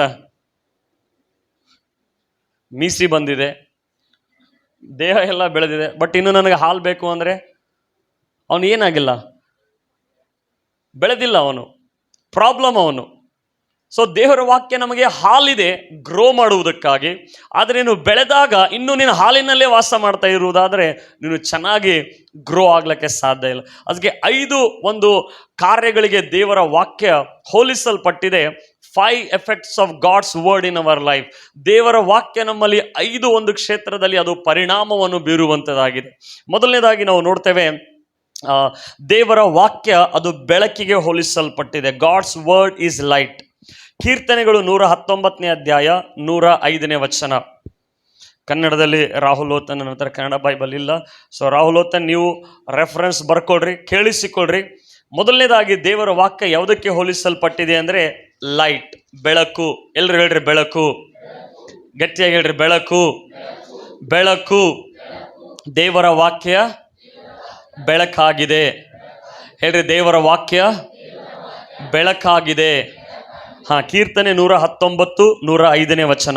ನಿನ್ನ ವಾಕ್ಯವು ನನ್ನ ಕಾಲಿಗೆ ದೀಪವು ನನ್ನ ದಾರಿಗೆ ಬೆಳಕು ಆಗಿದೆ. ಇಂಗ್ಲಿಷ್ ನಲ್ಲಿ ಈ ರೀತಿಯಾಗಿ ಬರೆಯಲ್ಪಟ್ಟಿದೆ, your word is a lamp to my feet and a light to my path. ನನ್ನ ಒಂದು ಹೆಜ್ಜೆಗಳಿಗೆ ಏನಾಗಿದೆ, ನಿನ್ನ ವಾಕ್ಯ ಅದು ದೀಪ ಆಗಿದೆ ಎಂಬುದಾಗಿ ಕನ್ನಡದಲ್ಲಿ ಬರೆಯಲ್ಪಟ್ಟಿದೆ. ನಾವು ಮುಂಚೆ ಎಲ್ಲ ದೀಪ ಹಚ್ಚಿ ನೋಡ್ರಿ, ಸಾಯಂಕಾಲ ಆಯಿತು ಅಂದರೆ ದೇವರ ದೀಪ ಹಾಕೋದು, ಅದು ಎಷ್ಟು ಕೊಡ್ತದೆ ಬೆಳಕದು? ಸ್ವಲ್ಪ ಕೊಡ್ತದೆ. ಅದು ಅಲ್ಲಿ ಇರುವಷ್ಟಕ್ಕೆ ಮಾತ್ರ ಅದೇನಾಗ್ತದೆ, ಬೆಳಕು ಕೊಡುವಂಥದ್ದಾಗಿದೆ. ದೇವರ ವಾಕ್ಯ ನಮ್ಮನ್ನು ಪ್ರತಿ ಹೆಜ್ಜೆಯಲ್ಲಿ ನಮ್ಮನ್ನು ನಡೆಸುವಂಥದ್ದಾಗಿದೆ. ಹಲ್ಲೆಲೂಯಾ. ಪ್ರತಿ ಹೆಜ್ಜೆಯಲ್ಲಿ ನಮ್ಮ ನಡೆಸುವಂಥದ್ದಾಗಿದೆ. ಅದು ಲ್ಯಾಂಪ್ ಆಗಿದೆ. ನೀವು ನೋಡ್ರಿ, ಹಿಂದಿನ ದಿನಗಳಲ್ಲೆಲ್ಲ ಒಂದು ಈ ರೀತಿಯಾಗಿ ಕಂದಲಿ ಅಂತ ಕಂದಲಿ ನೋಡಿದ್ದೀರಾ? ಅವಾಗೆಲ್ಲ ಲೈಟ್ ಇರಲಿಲ್ಲ, ಟಾರ್ಚ್ ಇರಲಿಲ್ಲ. ಏನಿತ್ತು ಕಂದಲಿ. ಇವಾಗ ಕಾಣಕ್ಕೆ ಸಿಗ್ತದೆ ಇವಾಗ ಏನಾಗಿದೆ, ಇವಾಗ ಬ್ಯಾಟ್ರಿ ಇದೆ, ಲೈಟ್ ಇದೆ, ಫ್ಲ್ಯಾಶ್ ಲೈಟ್ ಇದೆ, UPS ಇದೆ, ಇನ್ವರ್ಟರ್ ಇದೆ, ಎಷ್ಟೆಲ್ಲ ಇದೆ ಬೆಳಕಿಗೆ ನಾವು ನೋಡಿಕೊಳ್ಬೇಕಾದ್ರೆ. ಹಾಗೆ ದೇವರ ವಾಕ್ಯ ನಮ್ಮನ್ನು ಲ್ಯಾಂಪ್, ಒಂದು ಹೆಜ್ಜೆಯಿಂದ ಪ್ರಾರಂಭ ಆಗಿ ಅದು ಒಂದು ದಾರಿಗೆ ಬೆಳಕಾಗಿ ಅದು ಆಗುವಂಥದ್ದಾಗಿದೆ. ಹಲ್ಲೆಲೂಯಾ. ನೋಡ್ರಿ, ಈ ಲೋಕ ಅಂಧಕಾರದಲ್ಲಿ ಜೀವಿಸ್ತಾ ಇದೆ. ಪಾಪ ಎಂಬ ಅಂಧಕಾರದಲ್ಲಿ, ಈ ಲೋಕದಲ್ಲಿ ಕತ್ತಲೆ ಇರುವಂಥದ್ದಾಗಿದೆ. ಈ ಸೂರ್ಯನ ಬೆಳಕು ನಿಜವಾದ ಬೆಳಕಲ್ಲ. ಈ ಸೂರ್ಯನ ಬೆಳಕಲ್ಲಿಯೇ ಕೂಡ ಎಷ್ಟೋ ಅಂಧಕಾರದ ಕೆಲಸ ನಡೀತಾ ಇದೆ. ಕೊಲೆ ನಡೀತಾ ಇದೆ, ಜಗಳ ನಡೀತಾ ಇದೆ, ಕಳ್ಳತನ ನಡೀತಾ ಇದೆ, ರಾಬರಿ ನಡೀತಾ ಇದೆ. ಮುಂಚೆ ಎಲ್ಲ ನೈಟ್ ಮಾಡ್ತಾ ಇದ್ರಿ, ಹಗಲಲ್ಲೇ ಮಾಡ್ತಿದ್ದಾರೆ. ದ್ಯಾಟ್ ಮೀನ್ಸ್ ಇದು ಲೈಟಿಗೆ ಯಾರಿಗೂ ಏನಿಲ್ಲ, ಭಯ ಇಲ್ಲ. ಈ ಲೈಟನ್ನು ಯಾವ ವ್ಯಕ್ತಿಯನ್ನು ಬದಲಾವಣೆ ಮಾಡೋಕ್ಕಾಗಲ್ಲ. ಸೂರ್ಯನ ಬೆಳಕಿಂದ ಯಾವ ವ್ಯಕ್ತಿ ಲೈಫಲ್ಲಿ ಚೇಂಜಸ್ ಬರಕ್ಕೆ ಸಾಧ್ಯ ಇಲ್ಲ. ಆದರೆ ದೇವರ ವಾಕ್ಯದಲ್ಲಿ ಹೇಳ್ತದೆ ಏನಂದ್ರೆ, ನನ್ನ ವಾಕ್ಯ ಅದು ಏನಾಗಿದೆ ಅಂದರೆ ನಿಮ್ಮ ಕಾಲಿಗೆ ಅದು ದೀಪವಾಗಿದೆ, ನಿಮ್ಮ ದಾರಿಗೆ ಅದು ಬೆಳಕಾಗಿದೆ ಎಂಬುದಾಗಿ. ಕತ್ತಲೆಯಲ್ಲಿ ಯಾವ ವ್ಯಕ್ತಿ ಕೂಡ ಇರೋಕ್ಕೆ ಇಷ್ಟಪಡಂಗಿಲ್ಲ. ಅವಾಗ ನಾವು ಲೈಟ್ ಬಿಲ್ ಕಟ್ಟಲಿ ಅಂದರೆ ಲೈಟ್ ಕಟ್ ಮಾಡ್ಕೊಂಡು ಹೋಗ್ತಿದ್ರು. ನಮ್ಮ ಬಿಲ್ ಕೊಡೋಕ್ಕೂ ದುಡ್ಡು ಇರ್ತಿರ್ಲಿಲ್ಲ, ಲೈಟ್ ಬಿಲ್ ಕಟ್ ಮಾಡ್ಕೊಂಡು ಹೋಗ್ಬಿಡ್ತಿದ್ರು. 15 ದಿವಸ ತನಕ ಹಂಗೆ ಇರ್ತಿದ್ವಿ ಹಚ್ಚೆ. ಕತ್ತಲೆಯಲ್ಲಿ ಇರೋಕ್ಕೆ ಯಾರಿಗೂ ಇಷ್ಟ ಇಲ್ಲ. ಕತ್ತಲೆ ಅಂದ್ರೆ ಏನು? ಭಯ. ಕತ್ತಲೆ ಅಂದ್ರೆ ಏನು? ಗಲಿಬಿಲಿ. ಕತ್ತಲೆ ಅಂದ್ರೆ ಕನ್ಫ್ಯೂಷನ್. ಕತ್ತಲೆ ಅಂತಂದ್ರೆ ಅದು ಒಂದು ಇಕ್ಕಟ್ಟಾದ ಪರಿಸ್ಥಿತಿ. ಈ ಲೋಕ ಕತ್ತಲೆಯಲ್ಲಿ ಜೀವಿಸ್ತಾ ಇದೆ. ಆದರೆ ನಮಗೂ ದೇವರು ಈ ಒಂದು ಕತ್ತಲೆಯಿಂದ ನಮ್ಮನ್ನು ಬೇರ್ಪಡಿಸಿ ತನ್ನ ಬೆಳಕಿನ ರಾಜ್ಯದಲ್ಲಿ ನಮ್ಮನ್ನು ಆತನು ಸೇರಿಸಿದ್ದಾನೆ. ಹಲ್ಲೆಲೂಯಾ. ಆತನು ಹೇಳಿದ್ದಾನೆ, ನಾನೇ ಲೋಕಕ್ಕೆ ಬೆಳಕಾಗಿದ್ದೇನೆ. ನನ್ನನ್ನು ಹಿಂಬಾಲಿಸುವವನು ಕತ್ತಲೆಯಲ್ಲಿ ಜೀವಿಸುವುದಿಲ್ಲ, ಆದರೆ ಬೆಳಕಿನಲ್ಲಿ ಆತನು ಜೀವಿಸ್ತಾನೆ. ಹಲ್ಲೆಲೂಯಾ. ಅಂದ್ರೆ ನಿನ್ನ ಜೀವಿತದಲ್ಲಿ ಕತ್ತಲೆ ಇಲ್ಲ ಇವಾಗ, ನಿನ್ನ ಲೈಫಲ್ಲಿ ಡಾರ್ಕ್ನೆಸ್ ಇಲ್ಲ ಇವಾಗ. ಯಾಕೆಂದ್ರೆ ಯೇಸು ನಿನ್ನ ಬೆಳಕಾಗಿದ್ದಾನೆ. ಅದಕ್ಕೆ ಯೇಸು ಸ್ವಾಮಿ ಹೇಳಿದ್ರು, you are the light now. ನೀನೇ ಆ ಬೆಳಕಾಗಿದ್ದಿ, ನೀನೇ ಆ ಉಪ್ಪಾಗಿದ್ದಿ. ಹಲ್ಲೆಲೂಯಾ. ಒಂದು ಕತ್ತಲೆ ಮನೆಯಲ್ಲಿ ಒಂದು ಸಣ್ಣ ಹೋಲಿತ್ತು ಅಂತಂದ್ರೆ ಲೈಟ್ ಅಷ್ಟು ಪವರ್ಫುಲ್ ಆಗಿದೆ, ಅದು ತೂರಿ ಬರುವಂಥದ್ದಾಗಿದೆ. ಹಲ್ಲೆಲೂಯಾ. ಒಂದ್ ವೇಳೆ ನಿನಗೆ ವಾಕ್ಯದ ಅರಿವು ಇಲ್ಲ, ವಾಕ್ಯದ ಜ್ಞಾನ ಇಲ್ಲ ಅಂದ್ರೆ ನೀನು ಆತ್ಮೀಕವಾಗಿ ಕತ್ತಲೆಯಲ್ಲಿ ಜೀವಿಸ್ತಾ ಇದ್ದೆ. ಅದಕ್ಕೆ ದೇವ್ರ ವಾಕ್ಯ ಹೇಳುತ್ತೆ, ನನ್ನ ವಾಕ್ಯ ನಿಮ್ಮ ಕಾಲಿಗೆ ದೀಪವಾಗಿದೆ, ಬೆಳಕಾಗಿದೆ. ಆ ಬೆಳಕು ನಿಮಗೆ ಧೈರ್ಯವನ್ನು ಕೊಡುವಂಥದ್ದಾಗಿದೆ. ಆ ಬೆಳಕು ನಿಮಗೆ ಆರೋಗ್ಯವನ್ನು ಕೊಡುವಂಥದ್ದಾಗಿದೆ. ಆ ಬೆಳಕು ನಿಮಗೆ ಕ್ಲಾರಿಟಿಯನ್ನು ಕೊಡುವಂಥದ್ದಾಗಿದೆ. ಆ ಬೆಳಕು ನಿಮಗೆ ಕಾನ್ಫಿಡೆನ್ಸ್ ಕೊಡುವಂಥದ್ದಾಗಿದೆ. ಕತ್ತಲೆಯಲ್ಲಿ ಯಾರು ಹೊಡೆದ್ರು ಗೊತ್ತಾಗಂಗಿಲ್ಲ. ಅವಾಗೆಲ್ಲ ನಾವು ಹುಡುಗರಿದ್ದ ಕಣ್ಣು ಮುಚ್ಚಿ ಹೊಡಿತೀರ ನೋಡ್ರಿ, ಸೈಲೆಂಟ್ ಆಗಿ ಕೂತ್ ಬಿಡ್ತೀರಿ. ಯಾರು ಹೊಡೆದಾರ ಅಂತ. ಸೊ ಅನೇಕರ ಲೈಫ್ ಹಂಗೆ ಆಗ್ಬಿಡ್ತಾ ಇದೆ. ಸೈತಾನ್ ಎಲ್ಲಿಂದ ಹೊಡಿತಾ ಇದ್ದಾನೆ, ಯಾಕೆ ಬರ್ತಾ ಇದೆ ಪ್ರಾಬ್ಲಮ್ಸ್ಗಳು ಗೊತ್ತಾಗ್ತಾ ಇಲ್ಲ. ಒಬ್ಬ ವಿಶ್ವಾಸಿ ಅವನು ಕನ್ಫ್ಯೂಸ್ ಅಲ್ಲಿ ಇರಬಾರದು. ಒಬ್ಬ ವಿಶ್ವಾಸಿ ಅವನು ಅಂಧಕಾರದಲ್ಲಿ ಜೀವಿಸಬಾರ್ದು. ನನಗೆ ಗೊತ್ತಿಲ್ಲ ನನ್ನ ಲೈಫಲ್ಲಿ ಏನು ನಡೀತಾ ಇದೆ ಎಂಬುದಾಗಿ. ಯಾಕೆ ಗೊತ್ತಿಲ್ಲ ಅಂದ್ರೆ ನಿನ್ನ ವಾಕ್ಯ ಆ ಬೆಳಕಾಗಿ ನೀನು ತೆಗೆದುಕೊಳ್ತಾ ಇಲ್ಲ. ವಾಕ್ಯ, you are not taking the word as a light. ಅದಕ್ಕೆ ದೇವರ ವಾಕ್ಯದಲ್ಲಿ ಹೇಳ್ತದೆ, ನನ್ನ ಮಾತುಗಳು, ನನ್ನ ವಾಕ್ಯ ಕಾಲಿಗೆ ಏನಾಗಿದೆ, ದೀಪವಾಗಿದೆ, ನಿಮ್ಮ ದಾರಿಗೆ ಅದು ಬೆಳಕಾಗಿದೆ ಎಂಬುದಾಗಿ. ಹಲ್ಲೆಲೂಯಾ. ಅದಕ್ಕೆ ದೇವರ ವಾಕ್ಯ ಓದುವಂಥದ್ದು ಬಹಳ ಬಹಳ ಪ್ರಾಮುಖ್ಯ. ಒಂದು ವೇಳೆ ದೇವರ ವಾಕ್ಯ ನಾವು ಓದದೇ ಇದ್ರೆ ನಮಗೆ ರೈಟ್ ಒಂದು ಬೈಬಲಲ್ಲಿ ಇರುವಂಥ ಅನೇಕ ಸತ್ಯದ ಒಂದು ಪ್ರಿನ್ಸಿಪಲ್ ಡಾಕ್ಟ್ರಿನ್ಗಳು ಗೊತ್ತಾಗಂಗಿಲ್ಲ. ಈ ಬೈಬಲಲ್ಲಿ ಅನೇಕ ಡಿನಾಮಿನೇಷನ್ ಮಾಡ್ಕೊಂಡ್ಬಿಟ್ಟಿದ್ದಾರೆ ಬೈಬಲ್ ತಗೊಂಡು. ಇವಾಗ ಕೆಲವೊಂದು ಡಿನಾಮಿನೇಷನ್ಸ್ ಇದೆ, ಅವರು ಸ್ಯಾಟರ್ಡೇ ಆರಾಧನೆ ಮಾಡಬೇಕು, ಸಂಡೇ ಆರಾಧನೆ ಮಾಡಬಾರ್ದು ಅಂತಾರೆ. ಸಂಡೇ ಆರಾಧನೆ ಮಾಡೋರೆಲ್ಲ ಸೀದಾ ನರಕಕ್ಕೆ ಹೋಗ್ತಾರೆ ಅಂತ. ಸ್ಯಾಟರ್ಡೇ ಆರಾಧನೆ ಮಾಡೋರು ಮಾತ್ರ ಪರಲೋಕಕ್ಕೆ ಹೋಗ್ತಾರೆ. ಆ ಡಾಕ್ಟ್ರಿಗೆ ನಂಬಿದ್ದಾರೆ ಅವರು. ಅವ್ರ ಕಾರ್ಯ, ಅವ್ರ ಕೆಲಸ ಏನು ಗೊತ್ತಾ, ನಿಮ್ಮ ಮನೆಗಳಿಗೆ ಬಂದು ಅವ್ರು ಟೀಚ್ ಮಾಡ್ತಾರೆ, ಹುಡುಕಾಡ್ಕೊಂಡು ಬರ್ತಾರೆ. ನಮ್ಮವ್ರು ಕೆಲವರು ಮನೆಗಳಿಗೆ ಬಂದಿದ್ರು, ಹುಡುಕಾಡ್ಕೊಂಡು ಬರ್ತಾರೆ, ಡಿಬೇಟ್ ಮಾಡ್ತಾರೆ. ಅವರೇ ಬಂದು ಹೇಳ್ತಾರೆ ನೀವು ಮಾಡ್ತಾ ಇರೋ ತಪ್ಪು ಅಂತ ಹೇಳಿ. ನಿಮ್ಮ ವಾಕ್ಯ ಗೊತ್ತಿಲ್ಲ ಅಂದರೆ, ನಿಮ್ಮ ವಾಕ್ಯದ ಮಾಹಿತಿ ನಾಲೆಜ್ ಇಲ್ಲ ಅಂದರೆ ನೀವೇನು ಮಾಡ್ತೀರಿ, ಬಿಲೀವ್ ಮಾಡೋಕ್ಕೆ ಸ್ಟಾರ್ಟ್ ಮಾಡ್ತೀರಿ, ನೀವು ನಂಬಕ್ಕೆ ಸ್ಟಾರ್ಟ್ ಮಾಡ್ತೀರಿ. ಅವ್ರ ವಾಕ್ಯದಿಂದನೇ ಹೇಳ್ತಾರೆ ಎಲ್ಲ. ಆದರೆ ಯಾವಾಗ ನಿಮಗೆ ಆ ವಾಕ್ಯದ ಬೆಳಕು ನಿಮ್ಮಲ್ಲಿ ಇರ್ತದೋ, ಇದು ಸರಿನಾ ಇದು ತಪ್ಪಾ ಅಂತ ಗೊತ್ತಾಗ್ತದೆ ನಿಮಗೆ. ಹಲ್ಲೆಲೂಯಾ. ಅದಕ್ಕೆ ವಾಕ್ಯ ಏನಾಗಿದೆ, ಅದು ಬೆಳಕಾಗಿದೆ. ವಾಕ್ಯ ಏನಾಗಿದೆ, ಅದು ಬೆಳಕಾಗಿದೆ. ಆ ಬೆಳಕು ಬಂದಾಗ ಭಯ ಇರಕ್ಕೆ ಸಾಧ್ಯನಾ? ಆ ಬೆಳಕು ಬಂದಾಗ ಭಯ ಇರಕ್ಕೆ ಸಾಧ್ಯನಾ? ಹಲ್ಲೆಲೂಯಾ. ಅದಕ್ಕೆ ಆ ಪರಿಣಾಮ, ನೀವು ವಾಕ್ಯ ಓದುವಾಗ 100% ಅದು ಬೆಳಕು ನಿಮ್ಮಲ್ಲಿ ಕೊಡಲೇಬೇಕು, ಅದು ಬರಲೇಬೇಕು. ಅದು ನೋಡ್ರಿ, ಮುಂಚೆ ಈ ವಾಕ್ಯದ ಟ್ರಾನ್ಸ್ಲೇಷನ್ ಭಾಳ ಇರಲಿಲ್ಲ, ಭಾಳ ಕಡಿಮೆ ಇತ್ತು. ಇವಾಗ ನೋಡ್ರಿ, ಕುರುಡರು ಕೂಡ ವಾಕ್ಯವನ್ನು ಓದ್ಬೋದು, ಅವ್ರಿಗೆ ಲಿಪಿ ಬಂದಿದೆ. ಕಿವುಡರು ಕೂಡ ವಾಕ್ಯ ಅವ್ರಿಗೆ ಕೇಳಿಸ್ಕೊಳಕ್ಕಾಗಲ್ಲ, ಬಟ್ ಅವ್ರಿಗೆ ಲಿಪಿಯಿಂದ ಏನು ಮಾಡ್ಬೋದು. ಪ್ರತಿಯೊಬ್ಬರಿಗೆ ಆಡಿಯೋ ಬೈಬಲ್ ಬಂದಿದೆ. ಯಾರಿಗೆ ಓದಕ್ಕೆ ಬರಂಗಿಲ್ಲ ಅವರಿಗೆ ಆಡಿಯೋ ಬೈಬಲ್ ಬಂದಿದೆ. ಅಂದರೆ ದೇವರು ಏನೋ ಚಾನ್ಸೇ ಕೊಟ್ಟಿಲ್ಲ, ನಾನು ಓದಕ್ಕೆ ಬರಂಗಿಲ್ಲ, ನನಗೆ ಎಜುಕೇಷನ್ ಇಲ್ಲ, ನಾನು ದಡ್ಡ ಇದ್ದೀನಿ, ನಿನಗೆ ಕೇಳಿಸ್ಕೊಳಕ್ಕೆ ಬರ್ತದಲ್ಲ. ನೋಡ್ರಿ, ದೇವರು ಎಂಥ ಒಂದು ನಮ್ಮ ದೇವರು ಪ್ರೀತಿಸುವ ದೇವರಾಗಿದ್ದಾನಂದ್ರೆ, ಪ್ರತಿಯೊಬ್ಬರು ನನ್ನ ವಾಕ್ಯಗಳು ಅರ್ಥ ಮಾಡಿಕೊಳ್ಳಬೇಕು. ಅದಕ್ಕೆ ಆತನ ಒಡಂಬಡಿಕೆಯಲ್ಲಿ ಆತನ ಹೇಳಿದ್ದಾನೇನೆಂದ್ರೆ, ಚಿಕ್ಕವರು ಹಿಡಿದು ಮೊದಲುಗೊಂಡು ಎಲ್ಲರೂ ನನ್ನನ್ನು ತಿಳಿದುಕೊಳ್ಳುವರು. Every one will know me. ಇದು ಬೈಬಲ್ ಇರೋದು ಬರೀ ಪಾಸ್ಟರ್ಸ್ಗೆ ಓದಕ್ಕಲ್ಲ. ಇದು ಕೆಲವ್ರು ಹಂಗೆ ಅನ್ಕೊಂಡ್ಬಿಟ್ಟಿದ್ದಾರೆ, ಇದು ಬರೀ ಪಾಸ್ಟರ್ಸ್ಗೆ ಇದೆ, ಹೆಂಗ ಧರ್ಮ ಗುರುಗಳಿಗೆ ಅಂತೇಳಿ. ನಾವು ಧರ್ಮ ಗುರುಗಳಲ್ಲ, ನಾವು ಎಲ್ಲರಿಗೆ. This Bible is for every one. ಪ್ರತಿಯೊಬ್ಬರಿಗಾಗಿದೆ ಸತ್ಯವೇದ ಕೊಡಲ್ಪಟ್ಟಿದೆ, ಪ್ರತಿಯೊಬ್ಬರಿಗಾಗಿ ಹೇಳಿದೆ ಇದು. I am the light. ಈ ವರ್ಡ್ ಏನಾಗಿದೆ, ಅದು ಲೈಟ್ ಆಗಿರುವಂಥದ್ದಾಗಿದೆ. ಹಲ್ಲೆಲೂಯಾ. ಸೊ ಅದನ್ನು ಮೆಡಿಟೇಷನ್ ಮಾಡುವಾಗ, ಅದನ್ನು ನೀವು ಓದುವಾಗ 100% ನಿಮ್ಮ ಲೈಫಲ್ಲಿ ಅದು ಬೆಳಕನ್ನು ಕೊಡುವಂಥದ್ದಾಗಿದೆ. ಈ ಲೈಟ್ ಇಲ್ಲ ಅಂದರೆ, ಈ ಬೆಳಕು ಇಲ್ಲ ಅಂದರೆ ಯಾವುದು ಸುಳ್ಳು ಯಾವುದು ಖರೆ ಗೊತ್ತಾಗಂಗಿಲ್ಲ. ಎಲ್ಲ ಸರಿ ಅನ್ನಿಸ್ತದೆ, ಎಲ್ಲ ಕರೆಕ್ಟ್ ಅನ್ಸಕ್ಕೆ ಸ್ಟಾರ್ಟ್ ಆಗ್ಬಿಡ್ತದೆ. ಯಾಕೆ? ಇದು ಬೆಳಕಿಲ್ಲ. ಲೈಟ್ ಅದು ನಮ್ಮನ್ನು ಡಿಫ್ರೆನ್ಸ್ ಮಾಡುವಂಥದ್ದಾಗಿದೆ. ಅದಕ್ಕೆ ದೇವರ ವಾಕ್ಯ ಏನಾಗಿದೆ ಅಂದರೆ, ಇಬ್ರಿಯರ ಬರೆದ ಪತ್ರಿಕೆ 4ನೇ ಅಧ್ಯಾಯ 12ನೇ ವಚನದಲ್ಲಿ ಹೇಳ್ತಿದೆ, what is word of God. ದೇವರ ವಾಕ್ಯ ಏನಾಗಿದೆ? ಇಬ್ರಿಯರ ಬರೆದ ಪತ್ರಿಕೆ 4ನೇ ಅಧ್ಯಾಯ 12ನೇ ವಚನ. ಯಾಕೆಂದರೆ ದೇವರ ವಾಕ್ಯವು ಸಜೀವವಾದದ್ದು, ಕಾರ್ಯಸಾಧಕವಾದದ್ದು, ಯಾವ ಇಬ್ಬಾಯಿ ಕತ್ತಿಗಿಂತಲೂ ಹದವಾದದ್ದು, ಪ್ರಾಣ ಆತ್ಮಗಳನ್ನು ಕೀಲು ಮಜ್ಜೆಗಳನ್ನು ವಿಭಾಗಿಸುವಷ್ಟು ಮಟ್ಟಿಗೂ ತೂರಿ ಹೋಗುವಂಥದ್ದು, ಹೃದಯದ ಆಲೋಚನೆಗಳನ್ನು ಉದ್ದೇಶಗಳನ್ನು ವಿವೇಚಿಸುವಂತದ್ದು ಆಗಿದೆ. ದೇವರ ವಾಕ್ಯ ಏನಾಗಿದೆ? ಸಜೀವವಾದದ್ದು. ಇಂಗ್ಲಿಷ್ ಅಲ್ಲಿ ಬರೆಯಲ್ಪಟ್ಟಿದೆ ಲಿವಿಂಗ್ ಅಂಡ್ ಆಕ್ಟಿವ್. ಇದು ಲೆಟರ್ಗಳು ಮಾತ್ರ ಅಲ್ಲ, ಇದು ಲೆಟರ್ ಮಾತ್ರ ಅಲ್ಲ, ಇಟ್ಸ್ ಅ ಲಿವಿಂಗ್. ಅದು ಲಿವಿಂಗ್ ಅಂಡ್ ಆಕ್ಟಿವ್. ಸೊ ಈ ವಾಕ್ಯಗಳು ನಮ್ಮಲ್ಲಿ ಬರುವಾಗ ಅವನ ಲೈಫ್ ಸತ್ತದ್ದಾಗಿದ್ರು ಏನಾಗ್ತದೆ ಗೊತ್ತಾ? ಅದು ಜೀವಂತವಾಗುವಂಥದ್ದಾಗಿದೆ. It will become active.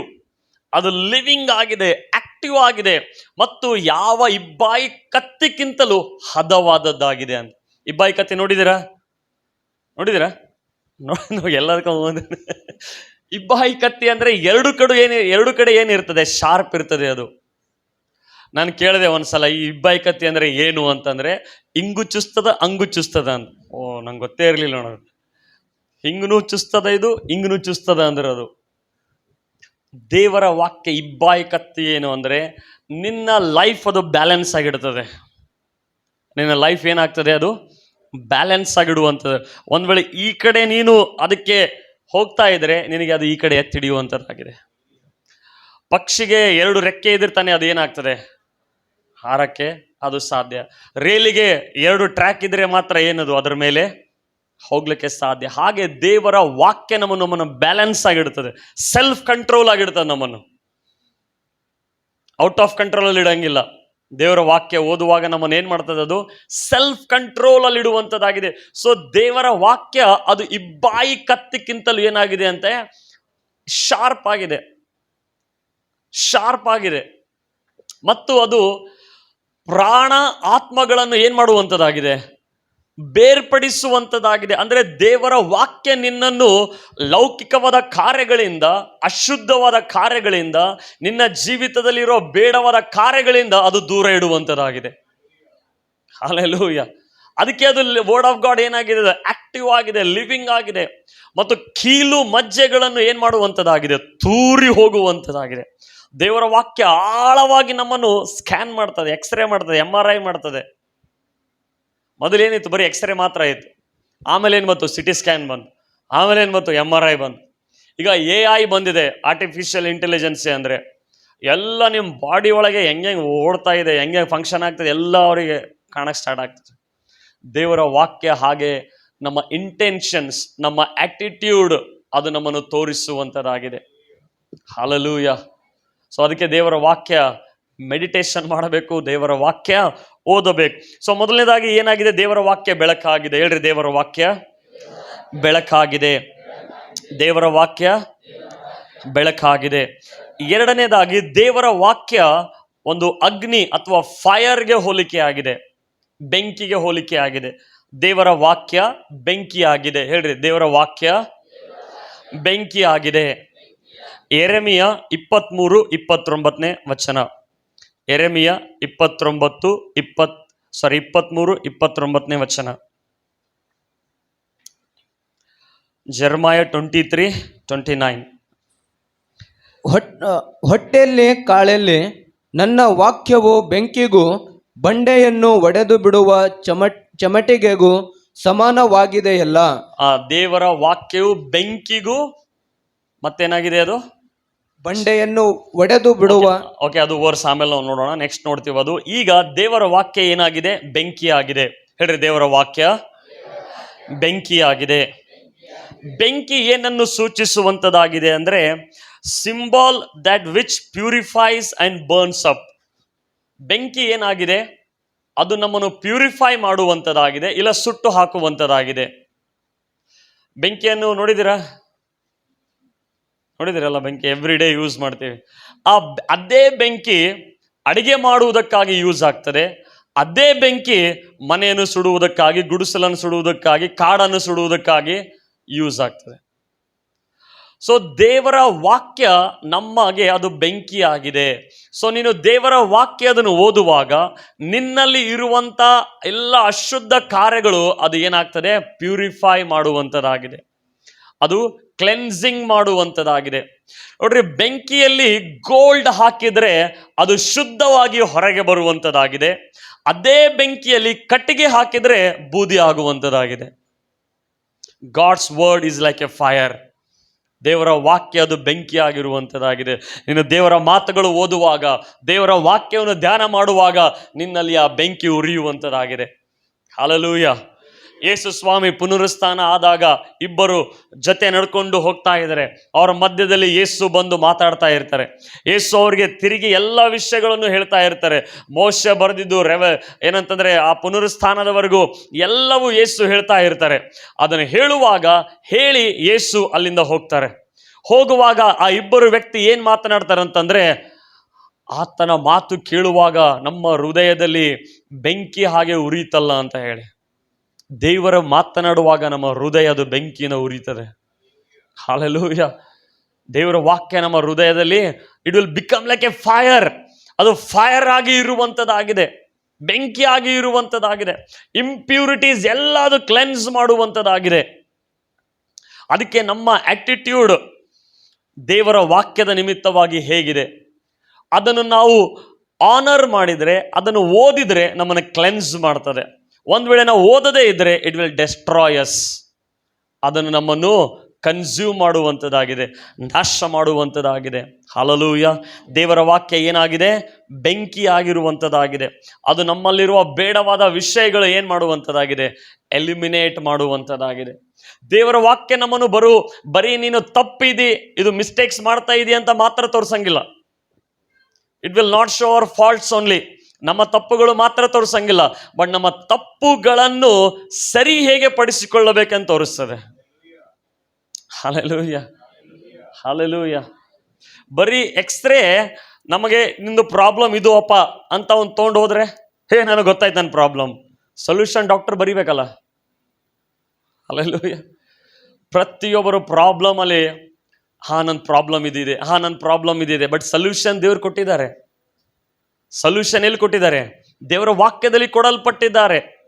ನಿನ್ನ ಲೈಫಲ್ಲಿ ಏನೇ ಪ್ರಾಬ್ಲಮ್ ಇರ್ಬೋದು, ದೇವರ ವಾಕ್ಯ ಸೊಲ್ಯೂಷನ್ ಆಗಿದೆ. God's word is a solution for every problem. ಅದಕ್ಕೆ ದೇವರ ವಾಕ್ಯ ಯಾವುದಕ್ಕಾಗಿ ಕಂಪೇರ್ ಮಾಡ್ತಾ ಇದೆ ಅಂದರೆ, ಅದು ಬೆಂಕಿಗೆ ಅದು ಕಂಪೇರ್ ಮಾಡ್ತಾ ಇದೆ.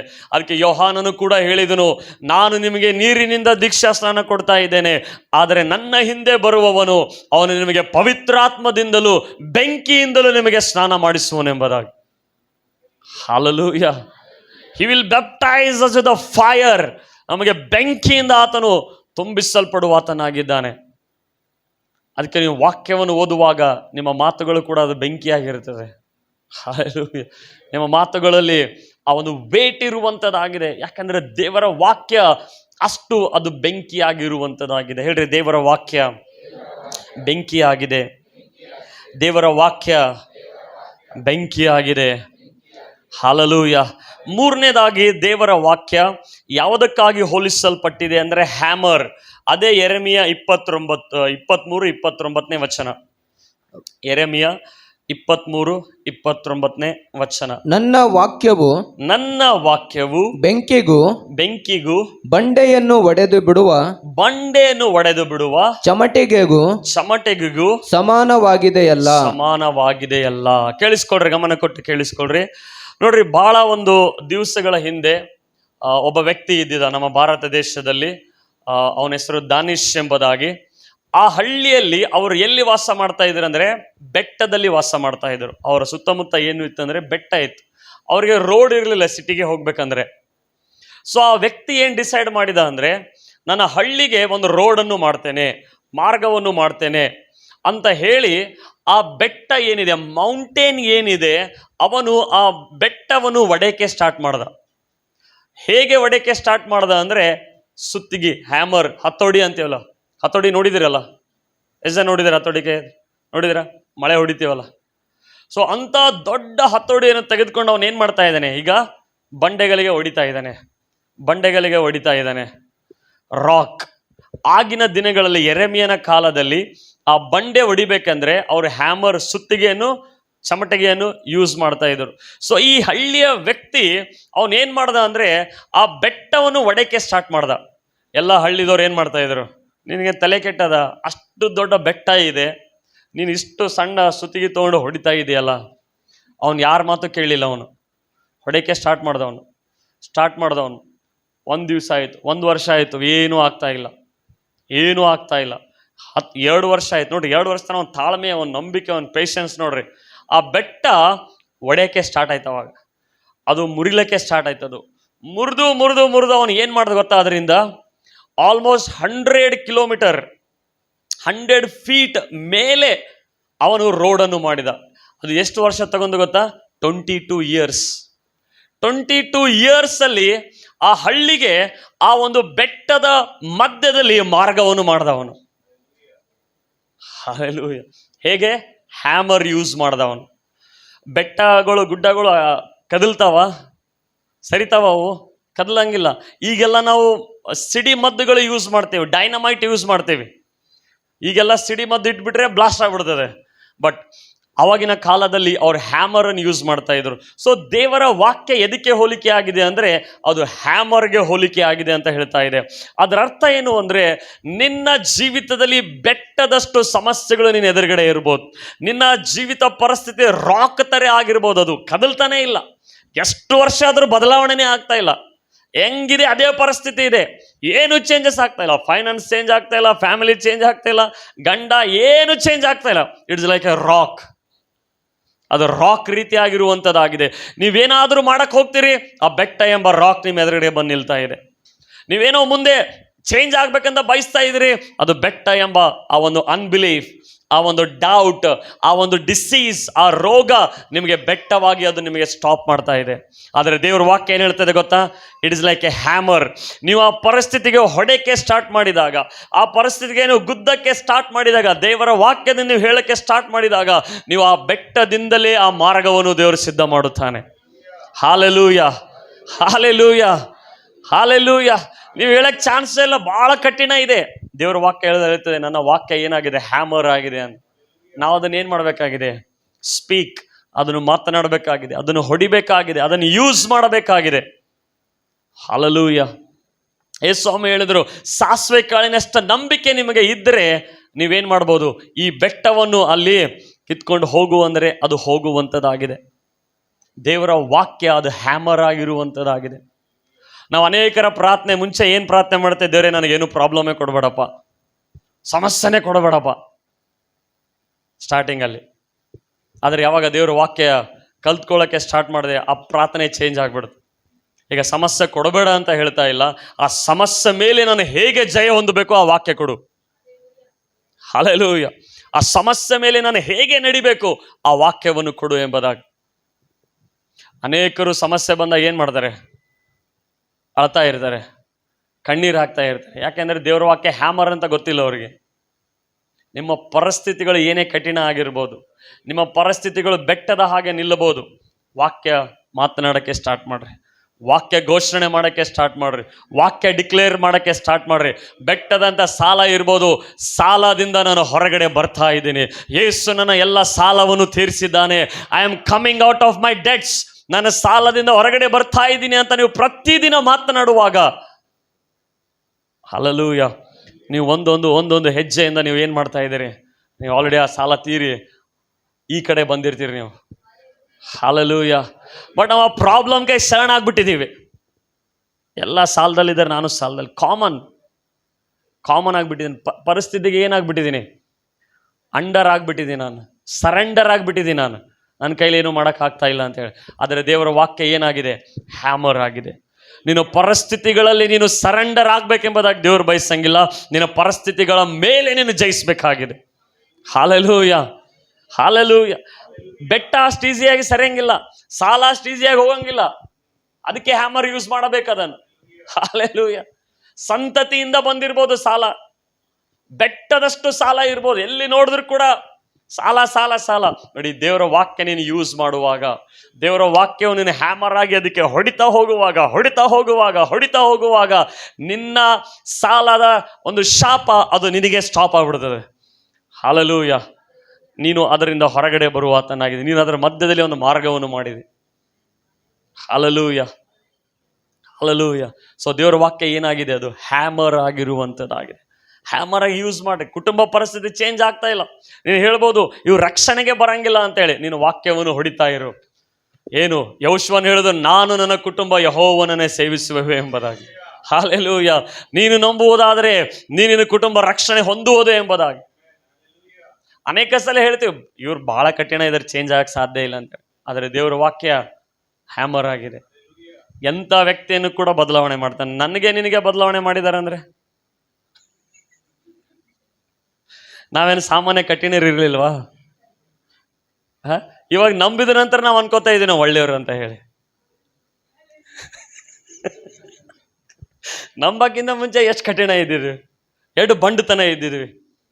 ದೇವ್ರ ವಾಕ್ಯ ನಮ್ಗೆ ಏನ್ ಮಾಡ್ತಾ ಇದೆ? ಹ್ಯಾಮರ್ ಆಗಿ ಹೊಡೆದು ಅದು ಏನ್ ಮಾಡ್ತಾ ಇದೆ? ನಮಗೆ ಶಿಲೆಯನ್ನಾಗಿ ಮಾಡ್ತಾ ಇದೆ ಅದು. ಅದಕ್ಕೆ ಬೈಬಲ್ ಸ್ಕೂಲ್ ಅಟೆಂಡ್ ಮಾಡ್ರಿ, ಅದರಲ್ಲಿ ಗೊತ್ತಾಗ್ತದೆ ನಮ್ಮ ಕ್ರಿಸ್ತನಲ್ಲಿ ನಾವು ಏನೇನು ಪಡೆದುಕೊಂಡಿದ್ದೀವಿ ಅಂತ. Hallelujah. God's word is like a hammer. ದೇವರ ವಾಕ್ಯ ನೀವು ಓದುವಾಗ, ಘೋಷಣೆ ಮಾಡುವಾಗ ನಿಮ್ಮ ಪರಿಸ್ಥಿತಿಗೆ ಅದು ಹೊಡಿತಾ ಇದ್ದೀರಿ ನೀವು. ಹಲ್ಲೆಲೂಯಾ.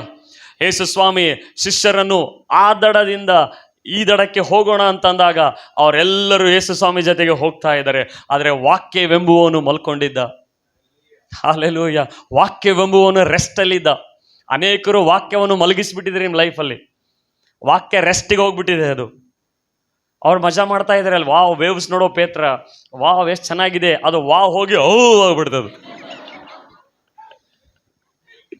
ಏಸು ಮಲಗಿದ್ದಾರೆ, ಮಲಗಿ ಡಿಸ್ಟರ್ಬ್ ಮಾಡೋದು ಬೇಡ ಜೀಸಸ್ಗೆ. ಸ್ವಲ್ಪ ಎಂಜಾಯ್ ಮಾಡೋಣ, ಸ್ವಲ್ಪ ಇದು ಮಾಡೋಣ. ವಾವ್ ಒಂದು ವರ್ಷಕ್ಕೆ ಚೇಂಜ್ ಆಗಿಬಿಡ್ತು ವಾತಾವರಣ. ಅವಾಗ್ಲೂ ಕೂಡ ಅವರು ಎಚ್ಚರ ಆಗ್ಲಿಲ್ಲ, ವಾಕ್ಯ ಮಲ್ಕೊಂಡಿದೆ ಎಬ್ಬಿಸ್ಬೇಕು ಅಂತ ಹೇಳಿ. ಇನ್ನೂ ಕೂಡ ಅವರು ಸ್ಟ್ರೆಂತ್ ಅಲ್ಲಿ ಟ್ರೈ ಮಾಡ್ತಾ ಇದ್ದಾರೆ. ಪ್ರೊಫೆಷನಲ್ ಪೇತ್ರ ಗೊತ್ತು, ಇಂಥ ಮನಾರ್ ಸ್ಟಾಮ್ಗಳು ನೋಡಿದ್ದೀನಿ ನಾನು. ನನಗೆ ಗೊತ್ತು ಇಂಥದೆಲ್ಲ ಹೆಂಗೆ ಹ್ಯಾಂಡಲ್ ಮಾಡ್ಬೇಕಂತ ಹೇಳಿ. ಯಾವನ್ನಾಗಿ ಹೇಳ್ತಾ ಇದ್ದಾನೆ, ಡೋಂಟ್ ವರಿ ನಾನು ಇದ್ದೀನಿ, ಹಂಚ್ಬೇಡ. ಏಸು ಡಿಸ್ಟರ್ಬ್ ಮಾಡಬೇಡ, ಮಲ್ಕೊ. ದೇವ್ರ ವಾಕ್ಯ ಇದೆ, ಬಟ್ ಮಲ್ಕೊಂಡ್ಬಿಟ್ಟಿದೆ ಅದು. ಹಲ್ಲೆಲೂಯಾ. ವಾಕ್ಯದಲ್ಲಿ ಹೇಳ್ತದೆ, ಆದಿಯಲ್ಲಿ ವಾಕ್ಯವಿತ್ತು, ಆ ವಾಕ್ಯವು ದೇವರ ಬಳಿಯಲ್ಲಿತ್ತು, ಆ ವಾಕ್ಯವೇ ದೇವರಾಗಿತ್ತು. ಆ ವಾಕ್ಯವೆಂಬುವವನು ನರ ಅವತಾರ ಎತ್ತಿ ನಮ್ಮ ಮಧ್ಯದಲ್ಲಿ ವಾಸ ಮಾಡಿದನು. ಹಲ್ಲೆಲೂಯಾ. ಈ ವಾಕ್ಯ ನರ ಅವತಾರ ಎತ್ತಿ ನಮ್ಮಲ್ಲಿ ವಾಸ ಮಾಡಬೇಕದು. ಹಲ್ಲೆಲೂಯಾ. ಯೇಸು ಸ್ವಾಮಿ ಹೇಳಿದ್ರು, ಆ ದಡದಿಂದ ಈ ದಡಕ್ಕೆ ಹೋಗೋಣ. ಅದರ ಮಧ್ಯದಲ್ಲಿ ಸ್ವಲ್ಪ ಚೆನ್ನಾಗಿ ಅನಿಸ್ತು. ಆಮೇಲೆ ಮಧ್ಯದಲ್ಲಿ ವಾವ್ ಹೋಗಿ ಹೋಗಕ್ಕೆ ಸ್ಟಾರ್ಟ್ ಆದಾಗ ಅವಾಗ ಎಲ್ಲರೂ ಏನು ಮಾಡಿದ್ರು?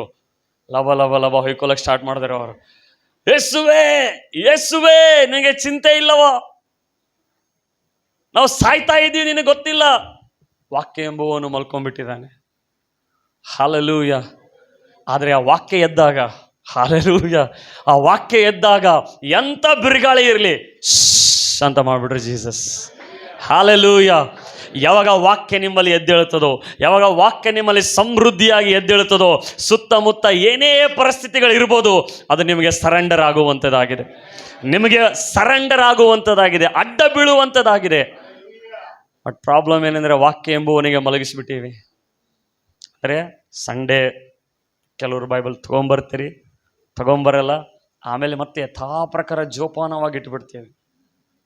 ಮತ್ತೆ ಸಂಡೇ ಕೆಲವ್ರು ಕ್ಯಾರಿನೂ ಮಾಡಂಗಿಲ್ಲ, ಕೆಲವ್ರಿಗೆ ಗೊತ್ತೂ ಇಲ್ಲ ಬೈಬಲ್ ಅವ್ರದ್ದು ಎಲ್ಲಿದೆ ಅಂತ. ಹಲ್ಲೆಲೂಯಾ. ಟೆಕ್ನಾಲಜಿ ಇದೆ, ಮೊಬೈಲ್ ಇದೆ, good, but physical Bible carry ಮಾಡಬೇಕು. ಹಲ್ಲೆಲೂಯಾ. ಆ ವಾಕ್ಯ ಎಂಬುವ ನಮ್ಮನ್ನು ಸಮೃದ್ಧಿಯಾಗಿ ಜೀವಿಸುವಾಗ, ಆ ವಾಕ್ಯ ಯಾವಾಗ ಅವ್ರು ಎಬ್ಬಿಸಿದ್ರೋ, ವಾಕ್ಯ ಎಂಬುವನು ಎದ್ದಾಗ, ಆ ಬಿರುಗಾಳಿ ನಿಲ್ಲಿಸೋದಕ್ಕಿಂತ ಬಿಫೋರ್ ಇವ್ರಿಗೆ ದೇವರು ಬೈತಾ ಇದ್ದಾರೆ. ಎಲ್ಲ ಅಲ್ಪ ವಿಶ್ವಾಸಿಗಳೇ. ಯೇಸು ಸ್ವಾಮಿ ಮಾತು ಕೊಟ್ಟಿದ್ರು, ಈ ದಡದಿಂದ ಆ ದಡಕ್ಕೆ ಹೋಗೋಣ ಎಂಬುದಾಗಿ. ಯಾಕೆ ನೀವು ಸಂದೇಹ ಪಟ್ರಿ, ಯಾಕೆ ನೀವು ಡೌಟ್ ಪಟ್ರಿ ಎಂಬುದಾಗಿ. ಯಾಕೆಂದ್ರೆ ಅವರು ವಾಕ್ಯದ ಮೇಲೆ ಮೆಡಿಟೇಷನ್ ಮಾಡ್ತಾ ಇರಲಿಲ್ಲ, ಅವರು ವಾವ್ ಮೇಲೆ ಮೆಡಿಟೇಷನ್ ಮಾಡ್ತಾ ಇದ್ದಾರೆ. ಸುತ್ತಮುತ್ತ ಇರುವ ನೋಡೋ ಎಷ್ಟು ಮಸ್ತ್ ಗಾಳಿ ಬರ್ತಾ ಇದೆ, ನೋಡೋ ಎಷ್ಟು.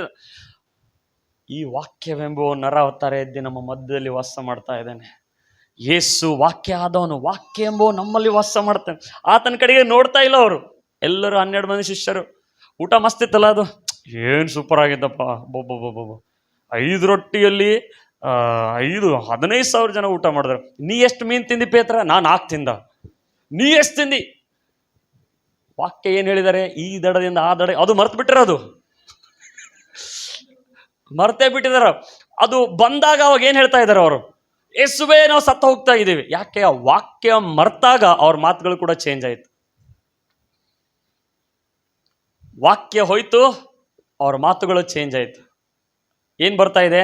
ನಾವು ಸತ್ತು ಹೋಗ್ತೀವಿ.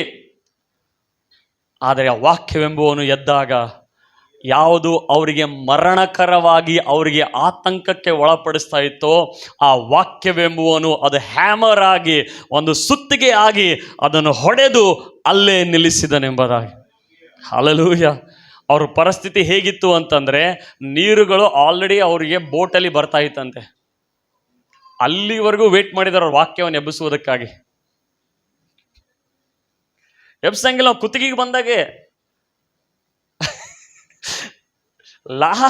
ಸ್ಟಾರ್ಟಿಂಗಲ್ಲೇ ಹೋಗಿ ಓದಂಗಿಲ್ಲ, ಅಥವಾ ಇಂಟರ್ವ್ಯೂ ಆಗಲಿ ಏನೇ ಅಪ್ಲಿಕೇಶನ್ ಆಗಲಿ ಸ್ಟಾರ್ಟಿಂಗ್ ಇನ್ನೂ ಟೈಮ್ ಅದಲ್ಲ, ಇನ್ನೂ 15 ದಿವಸ ಟೈಮ್ ಅದ, ಇನ್ನೂ 10 ಡೇಸ್ ಟೈಮ್ ಅದ, ನೋಡಮ್ ಲಾಸ್ಟ್ ಡೇ ಫುಲ್ ನಟ್ರೆ ಜಾಮ್ ಆಗಿರ್ತದೆ.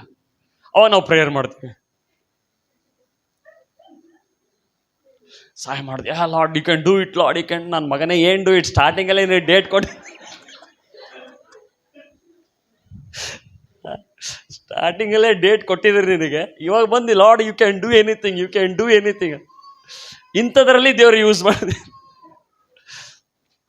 ಹಲ್ಲೆಲೂಯಾ. ಆ ವಾಕ್ಯವೆಂಬುವನು ನಮ್ಮಲ್ಲಿ ಎದ್ದೇಳಬೇಕು, ವಾಕ್ಯ ಸಮೃದ್ಧಿಯಾಗಿ ನಮ್ಮಲ್ಲಿ ನೆಲೆಗೊಳ್ಳಬೇಕು. ಕಠಿಣ ಪರಿಸ್ಥಿತಿ ಇದೆ, ನಿಮಗನಿಸ್ತದ ನಾವು ಮುಂದೆ ಬರುವ ದಿವಸಗಳು ಇನ್ನೂ ಚೆನ್ನಾಗಿರ್ತಾವಂತ? ಯಾಕಂದ್ರೆ ಬೈಬಲ್ ಹೇಳುತ್ತದೆ ಇನ್ನೂ ಕಠಿಣವಾದ ದಿವಸಗಳು ಬರುವಂಥದ್ದಾಗಿದೆ, ಇನ್ನೂ ಕಠಿಣವಾದ ಯುದ್ಧಗಳು ಬರುವಂಥದ್ದಾಗಿದೆ, ಇನ್ನು ಈವಿಲ್ ಡೇಸ್ ಬರುವಂಥದ್ದಾಗಿದೆ. ಆ ಈವಿಲ್ ಡೇಸಲ್ಲಿ ನನ್ನನ್ನು ನಿನ್ನನ್ನು ನಿಲ್ಲಿಸುವಂಥದ್ದೇ ದೇವರ ವಾಕ್ಯ. ಯಾವುದೇ ಅದ್ಭುತಗಳಲ್ಲ, ಯಾವುದೇ ಮಿರಾಕಲ್ಸ್ ಅಲ್ಲ, ಯಾವುದೇ ಬ್ಲೆಸ್ಸಿಂಗ್ಸ್ ಅಲ್ಲ, ಯಾವುದೇ ಟ್ಯಾಲೆಂಟ್ ಅಲ್ಲ, ಯಾವುದೇ ಸ್ಟ್ರೆಂತ್ ಅಲ್ಲ, ದೇವರ ವಾಕ್ಯ ನಮ್ಮನ್ನು ನಿಲ್ಲಿಸುವಂಥದ್ದಾಗಿದೆ. ಹಲ್ಲೆಲೂಯಾ. ನಿಮ್ಮ ಪರಿಸ್ಥಿತಿಗಳು ಇವತ್ತು ಆ ಬಂಡೆಗಲ್ಲಿನ ಹಾಗೆ ಇದ್ದರೆ, ನಿಮ್ಮ ಪರಿಸ್ಥಿತಿಗಳು ಬದಲಾವಣೆ ಆಗ್ತಾ ಇಲ್ಲ ಅಂದರೆ ಅದಕ್ಕೆ ಶರಣರಾಗಬೇಡ್ರಿ, ಅದಕ್ಕೆ ಒಪ್ಪಿಕೊಳ್ಳಬೇಡ್ರಿ. ದೇವರ ವಾಕ್ಯ ಎಂಬ ಹ್ಯಾಮರನ್ನು ಹೊಡಿತಾ ಇರಿ. ಇಲ್ಲ, ನಾನು ಈ ಸಾಲದಿಂದ ನಾನು ಇರಕ್ಕೆ ಸಾಧ್ಯನೇ ಇಲ್ಲ, ನಾನು ಹೊರಗಡೆ ಬರ್ತಾ ಇದ್ದೇನೆ. ನಾನು ಈ ರೋಗದಲ್ಲಿ ಇರಕ್ಕೆ ಸಾಧ್ಯನೇ ಇಲ್ಲ, ನಾನು ಹೊರಗಡೆ ಬರ್ತಾ ಇದ್ದೇನೆ. ನಾ ಈ ರೀತಿಯಾಗಿ ಲೈಫ್ ಸ್ಟೈಲ್ ಜೀವನ ಮಾಡಕ್ಕೆ ಸಾಧ್ಯನೇ ಇಲ್ಲ, ಐ ಆಮ್ ಕಮಿಂಗ್ ಔಟ್, ನಾನು ಹೊರಗಡೆ ಬರ್ತಾ ಇದ್ದೇನೆ. ಹೇಳ್ರಿ, ನಾನು ಹೊರಗಡೆ ಬರ್ತಾ ಇದ್ದೇನೆ. ಹೇಳ್ರಿ, ನಾನು ಹೊರಗಡೆ ಬರ್ತಾ ಇದ್ದೇನೆ. ಹೇಳ್ರಿ, ನಾನು ಹೊರಗಡೆ ಬರ್ತಾ ಇದ್ದೇನೆ. Hallelujah, hallelujah. ನಾಲ್ಕನೇದಾಗಿ ದೇವರ ವಾಕ್ಯ ಯಾವುದಕ್ಕಾಗಿ ಹೋಲಿಸಲ್ಪಟ್ಟಿದೆ ಅಂದರೆ ಆಹಾರ, ಊಟಕ್ಕಾಗಿ ಹೋಲಿಸಲ್ಪಟ್ಟಿದೆ. ಯೆರೆಮೀಯ 15:16, ಯೆರೆಮೀಯ 15:16, ಜೆರೆಮೀಯ ಚಾಪ್ಟರ್ 15:16. ನನಗೆ ದೊರೆತ ನಿನ್ನ ಮಾತುಗಳನ್ನು ಆಹಾರ ಮಾಡಿಕೊಂಡೆನು. ನಿನ್ನ ನುಡಿಗಳು ನನಗೆ ಹರ್ಷವು ಹೃದಯಾನಂದವು ಆದವು. ಸೇನಾಧೀಶ್ವರನಾದ ದೇವರೇ, ಯೆಹೋವನೇ, ನಾನು ನಿನ್ನ ಹೆಸರಿನವನಲ್ಲವೇ? ಮೇನ್. ಸೊ ದೇವರ ವಾಕ್ಯ ನಾಲ್ಕನೇದಾಗಿ ನಾವು ನೋಡ್ತೇವೆ, ಅದು ಆಹಾರಕ್ಕೆ ಹೋಲಿಕೆ ಆಗಿದೆ. ಗಾಡ್ಸ್ ವರ್ಡ್ ಏನಾಗಿದೆ ಹೇಳಿ? ದೇವರ ವಾಕ್ಯ ಆಹಾರವಾಗಿದೆ. ದೇವರ ವಾಕ್ಯ ಆಹಾರವಾಗಿದೆ. ಆಹಾರ ಒಳ್ಳೆಯದ ಕೆಟ್ಟದ? ನಮ್ಮ ಬಾಡಿಗೆ ಏನು ಬೇಕು? ಎಷ್ಟು ಟೈಮ್ ಬೇಕು? ಯಾರು ಹೇಳಿದಾರೆ 3 ಟೈಮ್ ಬೇಕಂತ? ಎಲ್ಲಾದ್ರೂ ಬರೆಯಲ್ಪಟ್ಟಿದಾರ 3 ಟೈಮ್ ಬೇಕಂತ? ಇಲ್ಲ. ನಾವು ಮಾಡ್ಕೊಂಡ್ಬಿಟ್ಟಿವಿ, ನಾಷ್ಟ, ಊಟ, ಮತ್ತೆ ಲಂಚ್, ಮತ್ತೆ ಡಿನ್ನರ್. 3 ಟೈಮ್ ಏನು ಬೇಕಾಗಿಲ್ಲ ದೇಹಕ್ಕೆ, ನಾವು ಹಂಗೆ ಮಾಡ್ಕೊಂಡ್ಬಿಟ್ಟಿದ್ದೀವಿ ಅದು. ಓಕೆ, ಫುಡ್ ನಮಗೆ ಏನು ಕೊಡುವಂಥದ್ದಾಗಿದೆ? ಆಹಾರ ನಮ್ಗೆ ಏನು ಕೊಡ್ತದೆ? ಬಲ ಕೊಡುವಂಥದ್ದಾಗಿದೆ, ಸ್ಟ್ರೆಂತ್ ಕೊಡುವಂಥದ್ದಾಗಿದೆ. ಒಬ್ಬ ವ್ಯಕ್ತಿ ನೋಡ್ರಿ, ಆಫ್ರಿಕಾದಲ್ಲಿ ಅನೇಕ ಒಂದು ಮಕ್ಕಳು ಅವರಿಗೆ ಸರಿಯಾದ ಪೌಷ್ಟಿಕ ಆಹಾರವನ್ನು ಸಿಗದೆ they are under mall nourished ಅಂತ ಹೇಳಿ. ಅಂದರೆ ಅವರ ಬಾಡಿ ಬೋನ್ಸ್ಗಳು ಕಾಣ್ತಾ ಇರ್ತವೆ, ರೋಗದಲ್ಲಿ ಇರ್ತಾರೆ. ಯಾಕೆ? ಸರಿಯಾದ ಊಟ ಸಿಗ್ತಾ ಇಲ್ಲ ಅವರಿಗಲ್ಲಿ. Africa still it's a poor country. ಕೆಲವೊಂದು ಕ್ಷೇತ್ರ ದೇಶಗಳಿದಾವೆ ಆಫ್ರಿಕಾದಲ್ಲಿ, ಪುವರ್ ಕಂಟ್ರಿ ಆಗಿದೆ. ಅನ್ನ ಸಿಗಲ್ಲ ಅವರಿಗೆ, ನೀರು ಸಿಗಲ್ಲ ಅವರಿಗೆ. ನಾವೆಷ್ಟು ಬ್ಲೆಸ್ಸೆಡ್ ಆಗಿದ್ದೀವಿ. 3 ಹೊತ್ತಿಗಿಂತ ಜಾಸ್ತಿನೇ ಸಿಗ್ತಿರ್ತದೆ ಕೆಲವೊಂದು ಟೈಮಲ್ಲಿ. Food is good. ಆಹಾರ ಒಳ್ಳೆಯದಾಗಿದೆ. ಯಾಕಂದ್ರೆ ದೇವರು ಆಹಾರವನ್ನು ಉಂಟು ಮಾಡಿದ್ದಾರೆ. ದೇವ್ರು ತಾನೇ ಆಹಾರ ಉಂಟು ಮಾಡಿದ್ದು. ಮನುಷ್ಯ ಅದಕ್ಕೆ ಬೇರೆ ಬೇರೆ ಉಂಟು ಮಾಡ್ತಾ ಇದ್ದೇನೆ, ಪಿಜ್ಜಾ, ಬರ್ಗರ್, ಅದು ಇದು ಎಲ್ಲ ಮನುಷ್ಯ ಮಾಡ್ತಾ ಇದ್ದಾನೆ ಅದು. ಬಟ್ ಆಹಾರ ನಮಗೆ ಸ್ಟ್ರೆಂತ್ ಕೊಡುವಂಥದ್ದಾಗಿದೆ. ನಮ್ಮ ದೇಹ ಅದು ಬಿಲ್ಡ್ ಆಗುವುದಕ್ಕಾಗಿ, ನಮ್ಮ ಒಳಗಡೆ ಇರುವ ಇಮ್ಯುನಿಟಿ ಪವರ್ ರೋಗದ ವಿರುದ್ಧವಾಗಿ ಅದು ಏನು ಮಾಡ್ತದೆ? ಫೈಟ್ ಮಾಡುವಂಥದ್ದಾಗಿದೆ. ಒಂದು ವೇಳೆ ಒಬ್ಬ ಜಿಮ್ ಬಾಡಿ ಬಿಲ್ಡರ್ ಬರ್ತಾನೆ, ಅವನ ಎದುರುಗಡೆ ತೆಳ್ಳನೆ ವ್ಯಕ್ತಿ ಬರ್ತಾನೆ. ಯಾರು ಎದುರ್ತಾರೆ? ಯಾರು ಸರೆಂಡರ್ ಆಗ್ಬಿಡ್ತಾರೆ? ಹಿಂಗಿದ್ದವ ಏನ್ ಮಾಡ್ತಾನೆ? ಯಾಕೆ? ಅವನ ಬಾಡಿ ನೋಡಿದ್ರೆ ಅವನಿಗೆ ಆಲ್ರೆಡಿ ದೇವರ ವಾಕ್ಯ ಏನಾಗಿದೆ ಅಂದ್ರೆ ಆಹಾರವಾಗಿದೆ ಅಂತೆ. ಇದನ್ನು ತಿನ್ನಬೇಕಂತೆ, ನಾವು ಇದನ್ನು ಊಟ ಮಾಡಬೇಕಂತೆ. ಇದು ಹಾಲಾಗಿದೆ, ಇದು ರೊಟ್ಟಿ ಆಗಿದೆ, ಇದು ಬ್ರೆಡ್ ಆಗಿದೆ, ಇದು ಮಾಂಸ ಆಗಿದೆ, ಮೀಟ್ ಆಗಿದೆ. ನಾವು ದಿನ ಅನ್ನ ಬೇಳೆ ತಿನ್ನಂಗಿಲ್ಲಲ್ಲ, ಬೋರ್ ಆಗ್ತದಲ್ಲ. ದೇವ್ರ ವಾಕ್ಯನು ಬರೀ ನಮಗೆ ಹಾಲೇ ಇಲ್ಲ. ಅನೇಕರಿಗೆ ಯಾಕೆ ಬೈಬಲ್ ಓದುವುದಕ್ಕಾಗಿ ಬೋರ್ ಆಗ್ತದೆ ಗೊತ್ತಾ? ಬರೀ ಹಾಲೇ ಕುಡಿತಾ ಇದ್ದಾರೆ ಅದ್ರಾಗಿಂದ. ಇದರಲ್ಲಿ ಬಿರಿಯಾನಿ ಕೂಡ ಇದೆ, ಅದನ್ನು ನೋಡ್ತಾ ಇಲ್ಲ. ಇದರಲ್ಲಿ ರೊಟ್ಟಿ ಕೂಡ ಇದೆ, ಅದನ್ನು ನೋಡ್ತಾ ಇಲ್ಲ. ಅವ್ರಿಗೆ ಬರೀ ಲೆಟರ್ ನೋಡ್ತಾ ಇದ್ದಾರೆ, ಬರೀ ಹಾಲು ನೋಡ್ತಾ ಇದ್ದಾರೆ. ಆದರೆ ಇದರಲ್ಲಿ ಬಿರಿಯಾನಿ ಇದೆ. ವಾರಕ್ಕೊಂದ್ಸಲ ನಿಮಗೆ ಬಿರಿಯಾನಿ ತಿನ್ನಿಸ್ತಾರೆ ದೇವರು. ಹಾಲೆಲೂಯಾ. ಬಿರಿಯಾನಿ ತಿನ್ನಕ್ಕೆ ನಾವು ಹೆಂಗೆ ಹೋಗ್ತೀವಿ? ಟೈಮ್ ತಗೋತೀವಿ, ಹೋಗ್ತೀವಿ, ದುಡ್ಡು ಕೊಡ್ತೀವಿ. ಸೊ ವಾರಕ್ಕೊಂದ್ಸಲ ನೀವು ಕೂತ್ಕೊಳ್ಳುವಾಗ ಅದು ನಿಮಗೆ ಬಿರಿಯಾನಿ ಥರ ದೇವರು ನಿಮಗೆ ಔಟ್ ಮಾಡಿಸ್ತಾರೆ. Bible is not A boring book. ಅದು ಬೈಬಲ್ ಬೋರ್ ಆಗುವ ಪುಸ್ತಕ ಅಲ್ಲ. ಅದು ಎಕ್ಸೈಟಿಂಗ್ ಬುಕ್ ಆಗಿದೆ, ಅದು ಲಿವಿಂಗ್ ಬುಕ್ ಆಗಿದೆ. ಅದು ಔಟ್ಡೇಟೆಡ್ ಆಗಿಲ್ಲ. ಇದು ಹಳೇ ಕಾಲರ್, ಇವಾಗೆಲ್ಲ ನಾವು ಮುಂದುವರೆದೀವಿ. ಏನು ತಲೆ ಮುಂದುವರೆದಿದ್ದು? ಟೆಕ್ನಾಲಜಿ ಇವಾಗ ವಿ ಆರ್ ನಾವು ಯಂಗ್ ಜನರೇಷನ್. ಇವಾಗ ನಾವು ಮುಂದೆ ಹೋಗಿದ್ದೀವಿ. ಏನು ಮುಂದೆ? ನಾವು ಮುಂದೆ ಹೋಗ್ತಾ ಇಲ್ಲ. ಮೈಂಡ್ ಏನಾಗ್ತಾ ಇದೆ? ಡಿಸೀಸ್ಡ್ ಮೈಂಡ್ ಆಗ್ತಾ ಇದೆ. ಅನಾರೋಗ್ಯದ ಮನಸ್ಥಿತಿ ಆಗ್ತಾ ಇದೆ. ಸ್ಟಿಂಕಿಂಗ್ ಥಾಟ್ಸ್ಗಳಾಗ್ತಾ ಇದೆ. ಯಾಕೆ? ಮೈಂಡಿಗೆ ಏನು ಊಟ ಮಾಡಿಸ್ತಾ ಇದ್ದೀವಿ? ಫೇಸ್ಬುಕ್ದೊಂದು ಇವ್ರು ಇದು ಹೇಳಿದ್ರು ಹೋಗು, ಟಿಕ್ಟಾಕ್ದಿಂದ ರೀಲ್ಸ್ ಮಾಡಿದ್ರು ಹೋಗು, ಯೂಟ್ಯೂಬ್ದೊಂದು ಅದು ಹೋಗು. ಮೈಂಡಿಗೆ ಏನು ಮಾಡ್ತಾ ಇದ್ದೀವಿ? ಜಂಕ್ ಫುಡ್ ತಿನ್ನಿಸ್ತಾ ಇದ್ದೀವಿ. ಜಂಕ್ ಫುಡ್ ತಿಂದ್ರೆ ಆರೋಗ್ಯವಾಗಿರ್ತಾರ?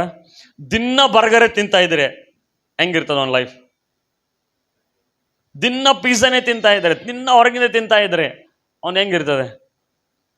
ಡಯಾಬಿಟೀಸು, ಶುಗರು ಇವೆಲ್ಲ ಯಾಕೆ ಬರ್ತದೆ?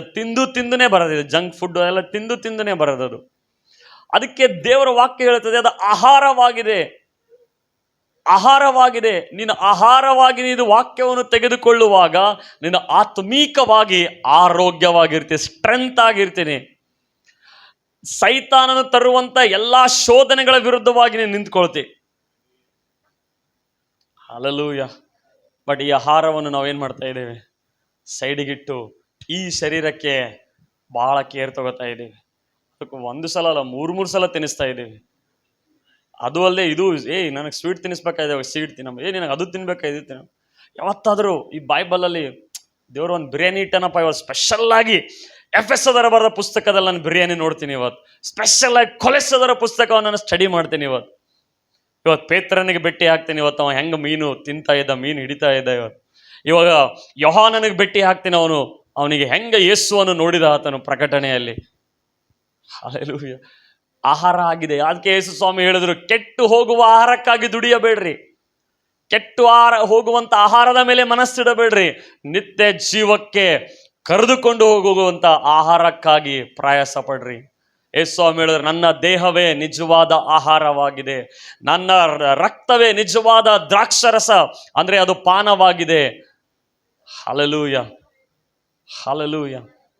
ಯೇಸು ಸ್ವಾಮಿ ಹೇಳಿದ್ರು, ಮನುಷ್ಯನು ರೊಟ್ಟಿ ಮಾತ್ರದಿಂದ ಬದುಕುವುದಿಲ್ಲ, ದೇವರ ಬಾಯಿಂದ ಬರೋ ಪ್ರತಿಯೊಂದು ಮಾತಿನಿಂದ ಆತನು ಬದುಕುವಾತನಾಗಿದ್ದಾನೆ.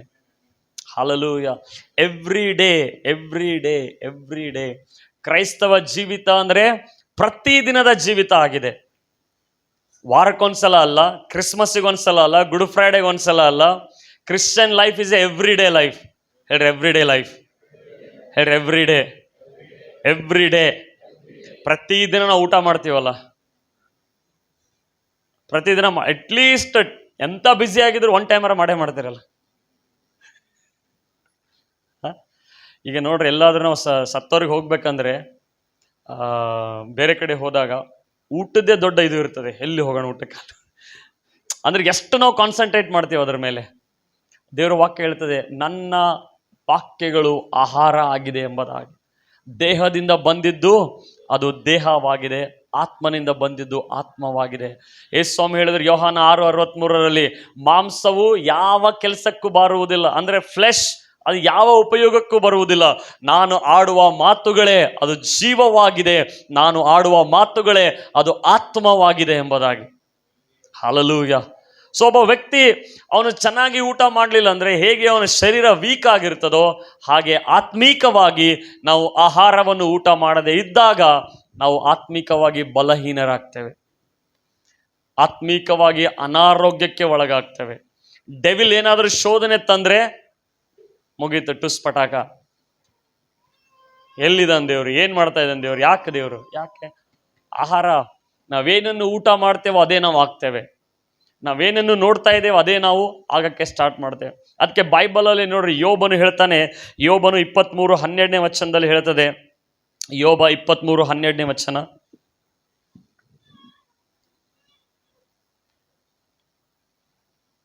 ಯೋಬ 23:12. ಆತನ ತುಟಿಗಳಿಂದ ಹೊರಟ ನಿಯಮಗಳಿಗೆ ನಾನು ಹಿಂದೆಗೆಯಲಿಲ್ಲ. ಆತನ ಬಾಯಿಂದ ಬಂದ ಮಾತುಗಳನ್ನು ಕೇಳಿಸ್ಕೊಡ್ರಿ, ಬಂದ ಮಾತುಗಳನ್ನು ಎದೆಯಲ್ಲಿ ನಿಧಿಯನ್ನಾಗಿ ಬಚ್ಚಿಟ್ಟುಕೊಂಡಿದ್ದೇನೆ. 12 ಓಕೆ, ಇಲ್ಲ ಅದು ನನ್ನ ಆಹಾರಕ್ಕಿಂತ ಹೆಚ್ಚಾಗಿ 23:12. ಯೋಬ 23:12. ಅದೇ ಓಕೆ, ಇಂಗ್ಲಿಷ್ನಲ್ಲಿ ಈ ರೀತಿಯಾಗಿದೆ ಏನಂದ್ರೆ, I have treasured your words more than my necessary food. ನನ್ನ ಆಹಾರಕ್ಕಿಂತ ಹೆಚ್ಚಾಗಿ ನಿನ್ನ ವಾಕ್ಯಗಳನ್ನು ಸಂಗ್ರಹಿಸಿಟ್ಟುಕೊಂಡಿದ್ದೇನೆ. ಯಾರಾದ್ರೂ ತೆಗೆದಿರಾ ಆ ಟ್ರಾನ್ಸ್ಲೇಷನ್ ಎಲ್ಲ ಆಯ್ತಾ? ಓದು.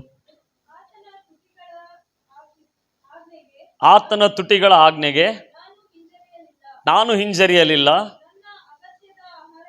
ನನ್ನ ಅಗತ್ಯದ ಆಹಾರಕ್ಕಿಂತ ಆತನ ಬಾಯಿಯ ಮಾತುಗಳನ್ನು ಹೆಚ್ಚಾಗಿ ಲಕ್ಷಿಸಿದೆನು.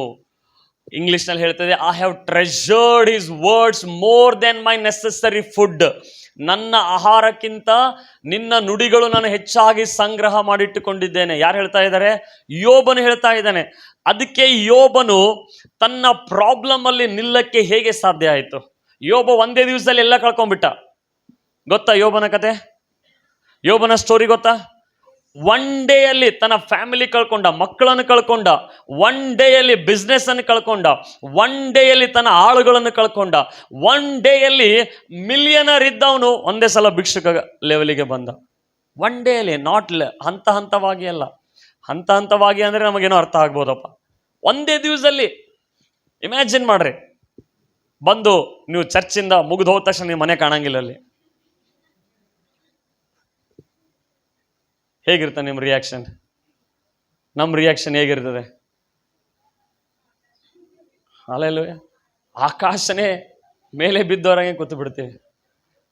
ವಿಲಿಯಂ ಕೇರಿ ಕನ್ನಡ ಬೈಬಲ್ ಟ್ರಾನ್ಸ್ಲೇಷನ್ ಮಾಡಿದವರು, ಎಷ್ಟೋ ಲ್ಯಾಂಗ್ವೇಜಲ್ಲಿ ಟ್ರಾನ್ಸ್ಲೇಷನ್ ಮಾಡಿದವರು, ಇನ್ನೇನು ಪ್ರಿಂಟ್ ಆಗಿ ಹೊರಗಡೆ ಬರಬೇಕು, ನೆಕ್ಸ್ಟ್ ಡೇ ಪ್ರಿಂಟ್ ಆಗಿ ಹೊರಗಡೆ ಬರಬೇಕು. ನೈಟ್ ದೊಡ್ಡ ಫ್ಯಾಕ್ಟ್ರಿಗೆ ಬೆಂಕಿ ಹಚ್ಕೊಂಡ್ಬಿಡ್ತು, ಬೆಂಕಿ ಹತ್ಬಿಡ್ತು. ಅವ್ರ ಮಗ ಓಡಿ ಓಡಿ ಹೋಗಿ ಅವ್ರ ಅಪ್ಪನ ಕರಿತಾ ಇದ್ದಾನೆ, ಅಪ್ಪ ಫ್ಯಾಕ್ಟ್ರಿಗೆಲ್ಲ ಬೆಂಕಿ ಹತ್ಬಿಟ್ಟಿದೆ. ಅದು entire new testament Bible translation ಆಗಿ ಇನ್ನೇನು ನೆಕ್ಸ್ಟ್ ಡೇ ಎಲ್ರಿಗೂ ಹಂಚಬೇಕು. ವಿಲಿಯಂ ಕೇರಿ ಬರ್ತಾರೆ. ವಿಲಿಯಂ ಕೇರಿ ಬಂದು ನೋಡಿ ಅವ್ನ ಮಗನಿಗೆ ಅಂತಾರೆ, ನಿಮ್ಮ ಮಮ್ಮಿ ಕರ್ಕೊಂಡು ಹೋಗಂತಾರೆ. ಯಾಕೆ ಅಂತಂದಾಗ, ನಿಮ್ಮ ಮಮ್ಮಿ ಅವಳ ಲೈಫಲ್ಲೇ ಇಂಥ ಬೆಂಕಿ ನೋಡ್ಲಿಕ್ಕಿಲ್ಲ, ಹೋಗಿ ಕರ್ಕೊಂಬ. ಲೈಫಲ್ಲಿ ಅವಳು ಬೆಂಕಿ ಇರ್ತೀರಿ ಯಾಕೆ ನೋಡೋಕ್ಕಿಲ್ಲ. ಯಾರೋ ಬಂದು ಕೇಳ್ತಾರೆ, ನಿನಗೇನು ಅನಿಸ್ತಾ ಇಲ್ಲ, ನಿನಗೇನಾಗ್ತಾ ಇಲ್ಲ, ನೀನು ಇಷ್ಟೆಲ್ಲ ಪರಿಶ್ರಮ ಪಟ್ಟು ಎಲ್ಲ ಮಾಡಿದೆ, ಅದೆಲ್ಲ ಸುಟ್ಟು ಹೋಯ್ತು. ವಿಲಿಯಂ ಕೇರಿ ಏನಂತಾರೆ ಗೊತ್ತಾ? ನಾನು ದೇವರಿಗೆ ಸ್ತೋತ್ರ ಸಲ್ಲಿಸ್ತೀನಿ. ಯಾಕೆಂದರೆ ಒಂದು ವೇಳೆ ಆ ಬೈಬಲ್ಗಳು ನಾಳೆ ಹೊರಗಡೆ ಬಂದಿದ್ರೆ ಎಲ್ಲರ ಬಾಯಲ್ಲಿ ವಿಲಿಯಂ ಕೇರಿ ಅಂತ ಇರ್ತಾ ಇತ್ತು, ಹೊರತಾಗಿ ಯೇಸು ಅಂತ ಇರ್ತಾ ಇರಲಿಲ್ಲ. ಓ ವಿಲಿಯಂ ಕೇರಿ ಇದನ್ನು ಮಾಡಿದ್ರು ಅಂತ ಹೇಳಿ ನಾನು ದೇವರಿಗೆ ಸ್ತೋತ್ರ ಸಲ್ಲಿಸ್ತೀನಿ, ವಿಲಿಯಂ ಕೇರಿ ಅನ್ನೋ ದೇವ್ರು ಬೂದಿ ಮಾಡಿದ್ರು ಎಂಬುದಾಗಿ. ಹಲ್ಲೆಲೂಯಾ. ವಿಲಿಯಂ ಕೇರಿ ಅಲ್ಲಿಗೆ ಸ್ಟಾಪ್ ಮಾಡಿಲ್ಲ, ತಿರುಗಿ ಮತ್ತೆ ಅವನು ಪ್ರಾರಂಭ ಮಾಡ್ದ. ಯಾಕೆ? ಅವನ ಫೇತ್ ಆ ಮಷಿನ್ಸ್ ಮೇಲೆ ಇರಲಿಲ್ಲ, ಅವನ ಫೇತ್ ನಡೆಯುವಂಥ ಪರಿಸ್ಥಿತಿಗಳ ಮೇಲೆ ಇರಲಿಲ್ಲ, ಅವನ ನಂಬಿಕೆ ಸರ್ವಶಕ್ತನಾದ ದೇವರ ಮೇಲೆ. ಹಲ್ಲೆಲೂಯಾ. ಅವನ faith, god can begin once again. ದೇವರು ಇನ್ನೊಂದು ಸಲ ಅದು ಪ್ರಾರಂಭ ಮಾಡುತ್ತಾನೆ ದೇವರು ಎಂಬುದಾಗಿ. ಹಲ್ಲೆಲೂಯ. ನೀವು ಪಟ್ಟಂತ ಪ್ರಯಾಸ, ನೀವು ಪಟ್ಟಂತ ವೇಸ್ಟ್ ಆಯ್ತು ಅನ್ಕೋಬೇಡ್ರಿ. God can begin once again in your life. ದೇವರಿನ ಜೀವಿತದಲ್ಲಿ ಇನ್ನೊಂದು ಆವರ್ತಿಯ ಬಿಗಿನಿಂಗ್ ಅನ್ನು ಕೊಡ್ಲಿಕ್ಕೆ ಶಕ್ತನಾಗಿದ್ದಾನೆ. ಓ ವೇಸ್ಟ್ ಆಯ್ತು, ಲಾಸ್ ಆಯ್ತು ಆಗಿರ್ಬೋದು, ನಮ್ಮ ಇಗ್ನೋರೆನ್ಸ್ ಇಂದ, ನಮ್ಮ ಮಿಸ್ಟೇಕ್ಸ್ ಇಂದ, ಯಾರೋ ಮೋಸ ಏನೋ ಆಗಿರ್ಬೋದು. But when you believe in the God, ದೇವರಿಗೆ ಸ್ತೋತ್ರ, ನನ್ನನ್ನು ದೇವರಲ್ಲಿ ಬೂದಿ ಮಾಡ್ದನ ಅಂತ ಹೇಳ್ರಿ. ದೇವರಿಗೆ ಸ್ತೋತ್ರ, ನನ್ನ ಅಹಂಕಾರವನ್ನು ದೇವರು ಬೂದಿ ಮಾಡಿದ್ರು. ಇಲ್ಲಿ ಯೋಬನು ಏನ್ ಹೇಳ್ತಾ ಇದ್ದಾನೆ? ನನ್ನ ಅಗತ್ಯದ ಆಹಾರಕ್ಕಿಂತ ನಿನ್ನ ವಾಕ್ಯಗಳನ್ನು ಹೆಚ್ಚಾಗಿ ನಾನು ಸಂಗ್ರಹಿಸಿಟ್ಟುಕೊಂಡಿದ್ದೇನೆ. ಅದಕ್ಕೆ ಎಲ್ಲವನ್ನು ಕಳೆದುಕೊಂಡ್ರು ಯೋಬನು ತನ್ನ ನಂಬಿಕೆಯನ್ನು ಕಳೆದುಕೊಳ್ಳಲಿಲ್ಲ. ಏನ್ ಹೇಳಿದನು? ಎಲ್ಲವನ್ನು ಕಳೆದುಕೊಂಡಾಗ, ದೇವರೇ ನೀನೇ ಕೊಟ್ಟಿ, ನೀನೇ ಅದನ್ನು ತೆಗೆದುಕೊಂಡು ಬಿಟ್ಟಿ ಅಂತ ಹೇಳಿ. ದೇವ್ರ ನಾಮಕ್ಕೆ ಸ್ತೋತ್ರವಾಗಲಿ ಅಂದ. ನಾನು ಬೆತ್ತಲೆಯಾಗಿ ಬಂದಿದ್ದೇನೆ, ಬೆತ್ತಲೆಯಾಗಿ ಹೋಗ್ತಾ ಇದ್ದೇನೆ. ಹಲ್ಲೆಲೂಯ. ಅದಕ್ಕೆ ಅವನು ಯಾಕೆ ಇಷ್ಟು ವಾಕ್ಯಗಳನ್ನು ಸಂಗ್ರಹಿಸಿಟ್ಟುಕೊಂಡಾಗ ಸೈತಾನನು ದೇವರ ಎದುರುಗಡೆ ಬರ್ತಾ ಇದ್ದಾನೆ. ಅದಕ್ಕೆ ದೇವರು ಕೂಡ ಯೋಬನ ಕುರಿತಾಗಿ ಅಷ್ಟು ಕಾನ್ಫಿಡೆಂಟ್ ಉಳ್ಳವನಾಗಿದ್ದ. ದೇವರಿಗೆ 100% ಯೋಬನ ಮೇಲೆ ಕಾನ್ಫಿಡೆನ್ಸ್ ಇತ್ತು, ಇವು ನನ್ನನ್ನು ಬಿಡುವುದಿಲ್ಲ ಅಂತ ಹೇಳಿ. ಅದಕ್ಕೆ ಸೈತಾನನು ದೇವರ ಎದುರುಗಡೆ ಬರುವಾಗ ದೇವರೇ ಇನಿಷಿಯೇಟಿವ್ ತಗೊಂಡು ಸೈತಾನ ಕೇಳ್ತಾ ಇದ್ದಾರೆ. ಸೈತಾನನೇ, ಎಲ್ಲಿಂದ ಬರ್ತಾ ಇದ್ದೆ? ಅಲ್ಲಿಂದ ಇಲ್ಲಿಂದ ತಿರುಗಾಡ್ತಾ ಬರ್ತಾ ಇದ್ದೆ. ದೇವರೇ ಇನಿಷಿಯೇಟಿವ್ ಮಾಡಿ ಸೈತಾನಿಗೆ ಪ್ರವೋಕ್ ಮಾಡಿದ್ರು, ಸೈತಾನನಿಗೆ ಚಿಡಾಸ್ದರು. ನನ್ನ ಸೇವಕನಾದ ಯೋಬನಿಗೆ ನೋಡಿದೀಯಾ? ಸೈತಾನ್ ಏನ್ ನೋಡ್ದ? ಯೋಬನಲ್ಲಿ ಆಸ್ತಿಯನ್ನು ನೋಡ್ದ. ಸೈತಾನ ನೋಡ್ದ ಯೋಬನಲ್ಲಿ ಅವನ ಅಂತಸ್ತನ್ನು ನೋಡ್ದ, ವೆಲ್ದ ನೋಡ್ದ. ಬಟ್ ದೇವ್ರು ಏನ್ ನೋಡ್ದ? ತನ್ನ ನುಡಿಗಳನ್ನು ಆತನ ಸಮೃದ್ಧಿಯಾಗಿ ಇಟ್ಕೊಂಡಿದ್ದಾನೆ ಅಂತ ಹೇಳಿ. ಸೈತಾನನು ಒಂದು ನೋಡ್ತಾ ಇದ್ದಾನೆ, ದೇವರು ಒಂದು ನೋಡ್ತಾ ಇದ್ದಾನೆ. ಸೈತಾನನಿಗೆ ಕೇಳ್ತಾ ಇದೆ, ನನ್ನ ಸೇವಕ ನೋಡಿದೀಯಾ? ಅವನ ಹಾಗೆ ಯಾರೂ ಇಲ್ಲ ಅಂತ ದೇವರೇ ಹೊಗಳ್ತಾ ಇದ್ದಾರೆ. ದೇವ್ರು ನಮ್ಮ ಬಗ್ಗೆ ಹೊಗಳ್ತಾರೆ ಸೈತಾನ ಎದುರುಗಡೆ. ಹಲ್ಲೆಲೂಯ. ನಾವು ಅನ್ಕೋತೀವಿ ನಾವು ಮಿಸ್ಟೇಕು, ನಾವು ತಪ್ಪು, ಅದು ಇದು ಅಂತ. ದೇವ್ರ ಎದುರುಗಡೆ, ಸೈತಾನ ಎದುರುಗಡೆ ದೇವ್ರು ಹೊಗಳ್ತಾ ಇರ್ತಾರೆ ನಮ್ಮ ಬಗ್ಗೆ. ಮಿಸ್ಟೇಕ್ಸ್ಗಳು ಹೇಳಂಗಿಲ್ಲ, ತಪ್ಪುಗಳನ್ನು ಹೇಳಂಗಿಲ್ಲ. ಆದ್ರೆ ಸೈತಾನ ಏನ್ ಮಾಡ್ತಾ ಇದ್ದಾನೆ? ನೋಡು ನಿನ್ ಮಗ ಹಂಗಿದ್ದಾನೆ, ನೋಡು ನಿನ್ ಮಗ ಹಿಂಗಿದ್ದಾನೆ. ಬಟ್ ದೇವ್ರು ಏನ್ ಮಾಡ್ತಾರೆ? ಹೊಗಳ್ತಾ ಇರ್ತಾರೆ ಅಂತ, ಅಪ್ರಿಸಿಯೇಷನ್ ಮಾಡ್ತಾ ಇದ್ದಾರೆ. ಸೊ ದೇವ್ರು ಕೇಳ್ತಾ ಇದ್ದಾರೆ ಸೈತಾನನಿಗೆ, ನನ್ನ ಸೇವಕನಾದ ಯೋಬನಿಗೆ ನೋಡಿದೀಯಾ? ಓ ನೋಡಿದ್ದೀನಿ. ನಿನ್ ಮೇಲೆ ಸುಮ್ಮನೆ ನಂಬಿಕೆ ಇಟ್ಟನವನು, ನೀನು ಅವನಿಗೆ ಬ್ಲೆಸ್ ಮಾಡ್ತಾ ಇದೀಯ, ಅದಕ್ಕೆ ನಂಬಿಕೆ ಇಟ್ಟನವನು. ನೀನು ಅವನು ಮಾಡುವ ಎಲ್ಲಾ ಕೆಲಸದಲ್ಲಿ ನೀನೇನ್ ಮಾಡ್ತಾ ಇದ್ದಿ? ಆಶೀರ್ವಾದ ಮಾಡ್ತಾ ಇದ್ದಿ. ಮತ್ತು ಅವನ ಕುಟುಂಬ ಸುತ್ತಮುತ್ತಲು ನೀನು ಬೇಲಿ ಹಾಕಿದ್ದಿ.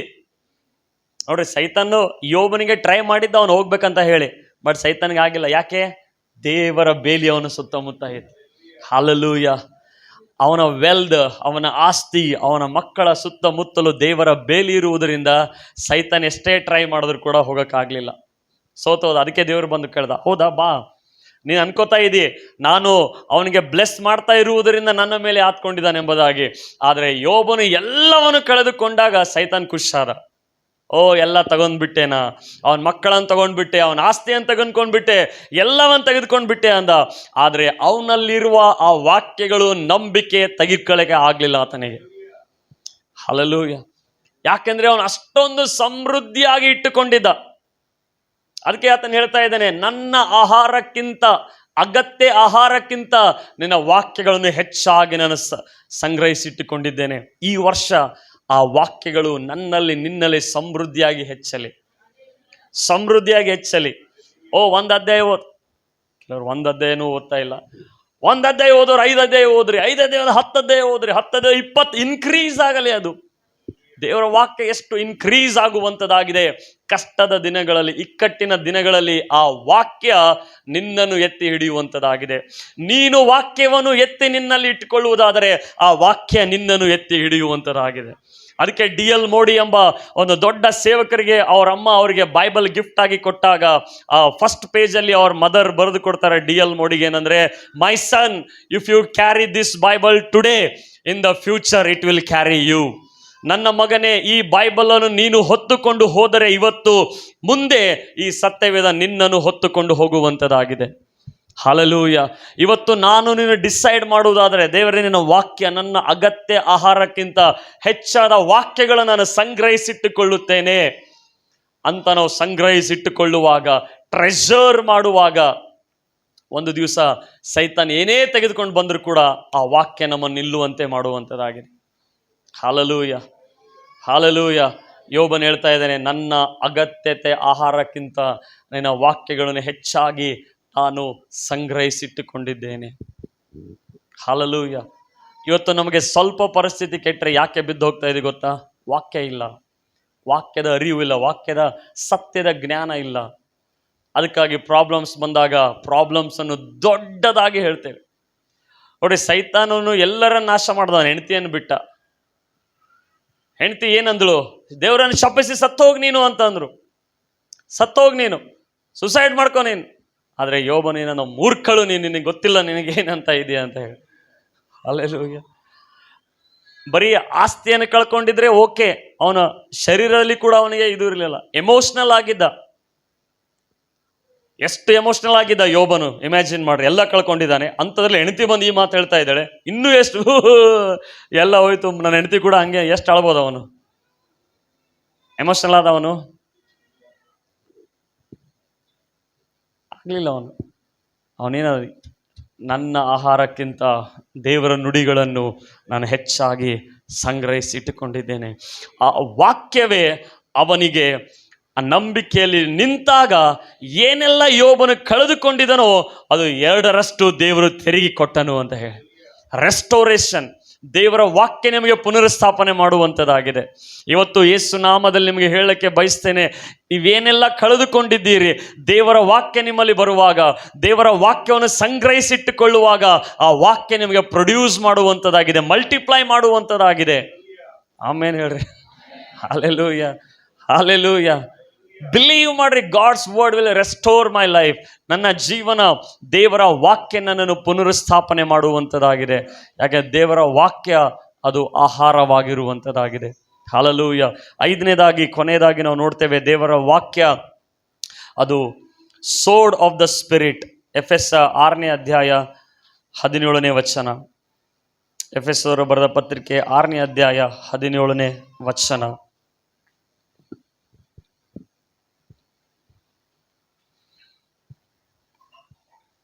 ಎಫೆಸ 6:17.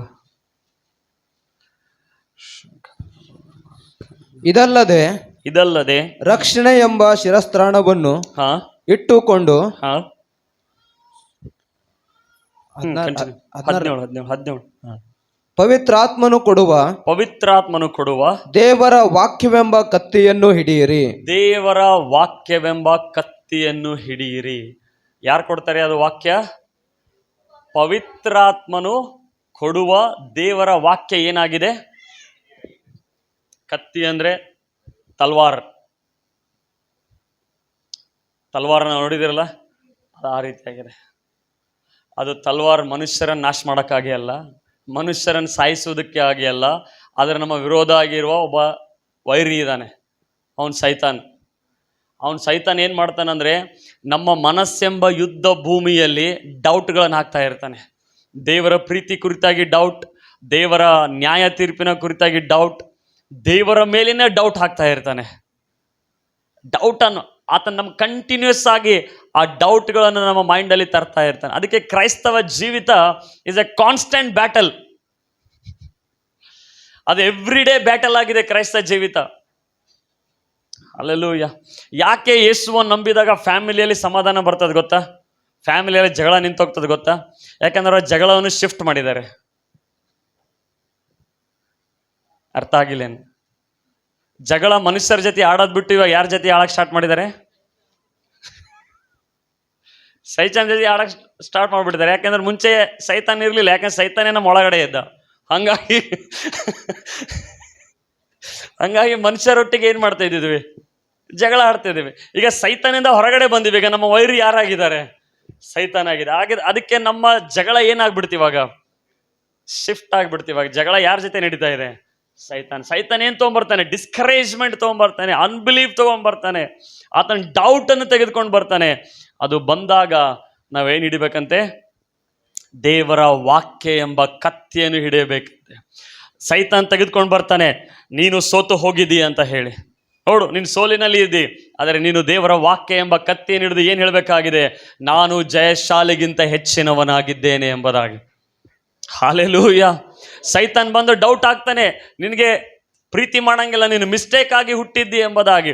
ಆದರೆ ದೇವರ ವಾಕ್ಯದಲ್ಲಿ ನೀನು ಹೇಳಬೇಕಾಗಿದೆ, ಕ್ರಿಸ್ತನಲ್ಲಿ ದೇವರು ನನ್ನನ್ನು ಮಗನಾಗಿ ಮಗಳಾಗಿ ನನ್ನನ್ನು ಅಕ್ಸೆಪ್ಟ್ ಮಾಡಿಕೊಂಡಿದ್ದಾರೆ ಎಂಬುದು.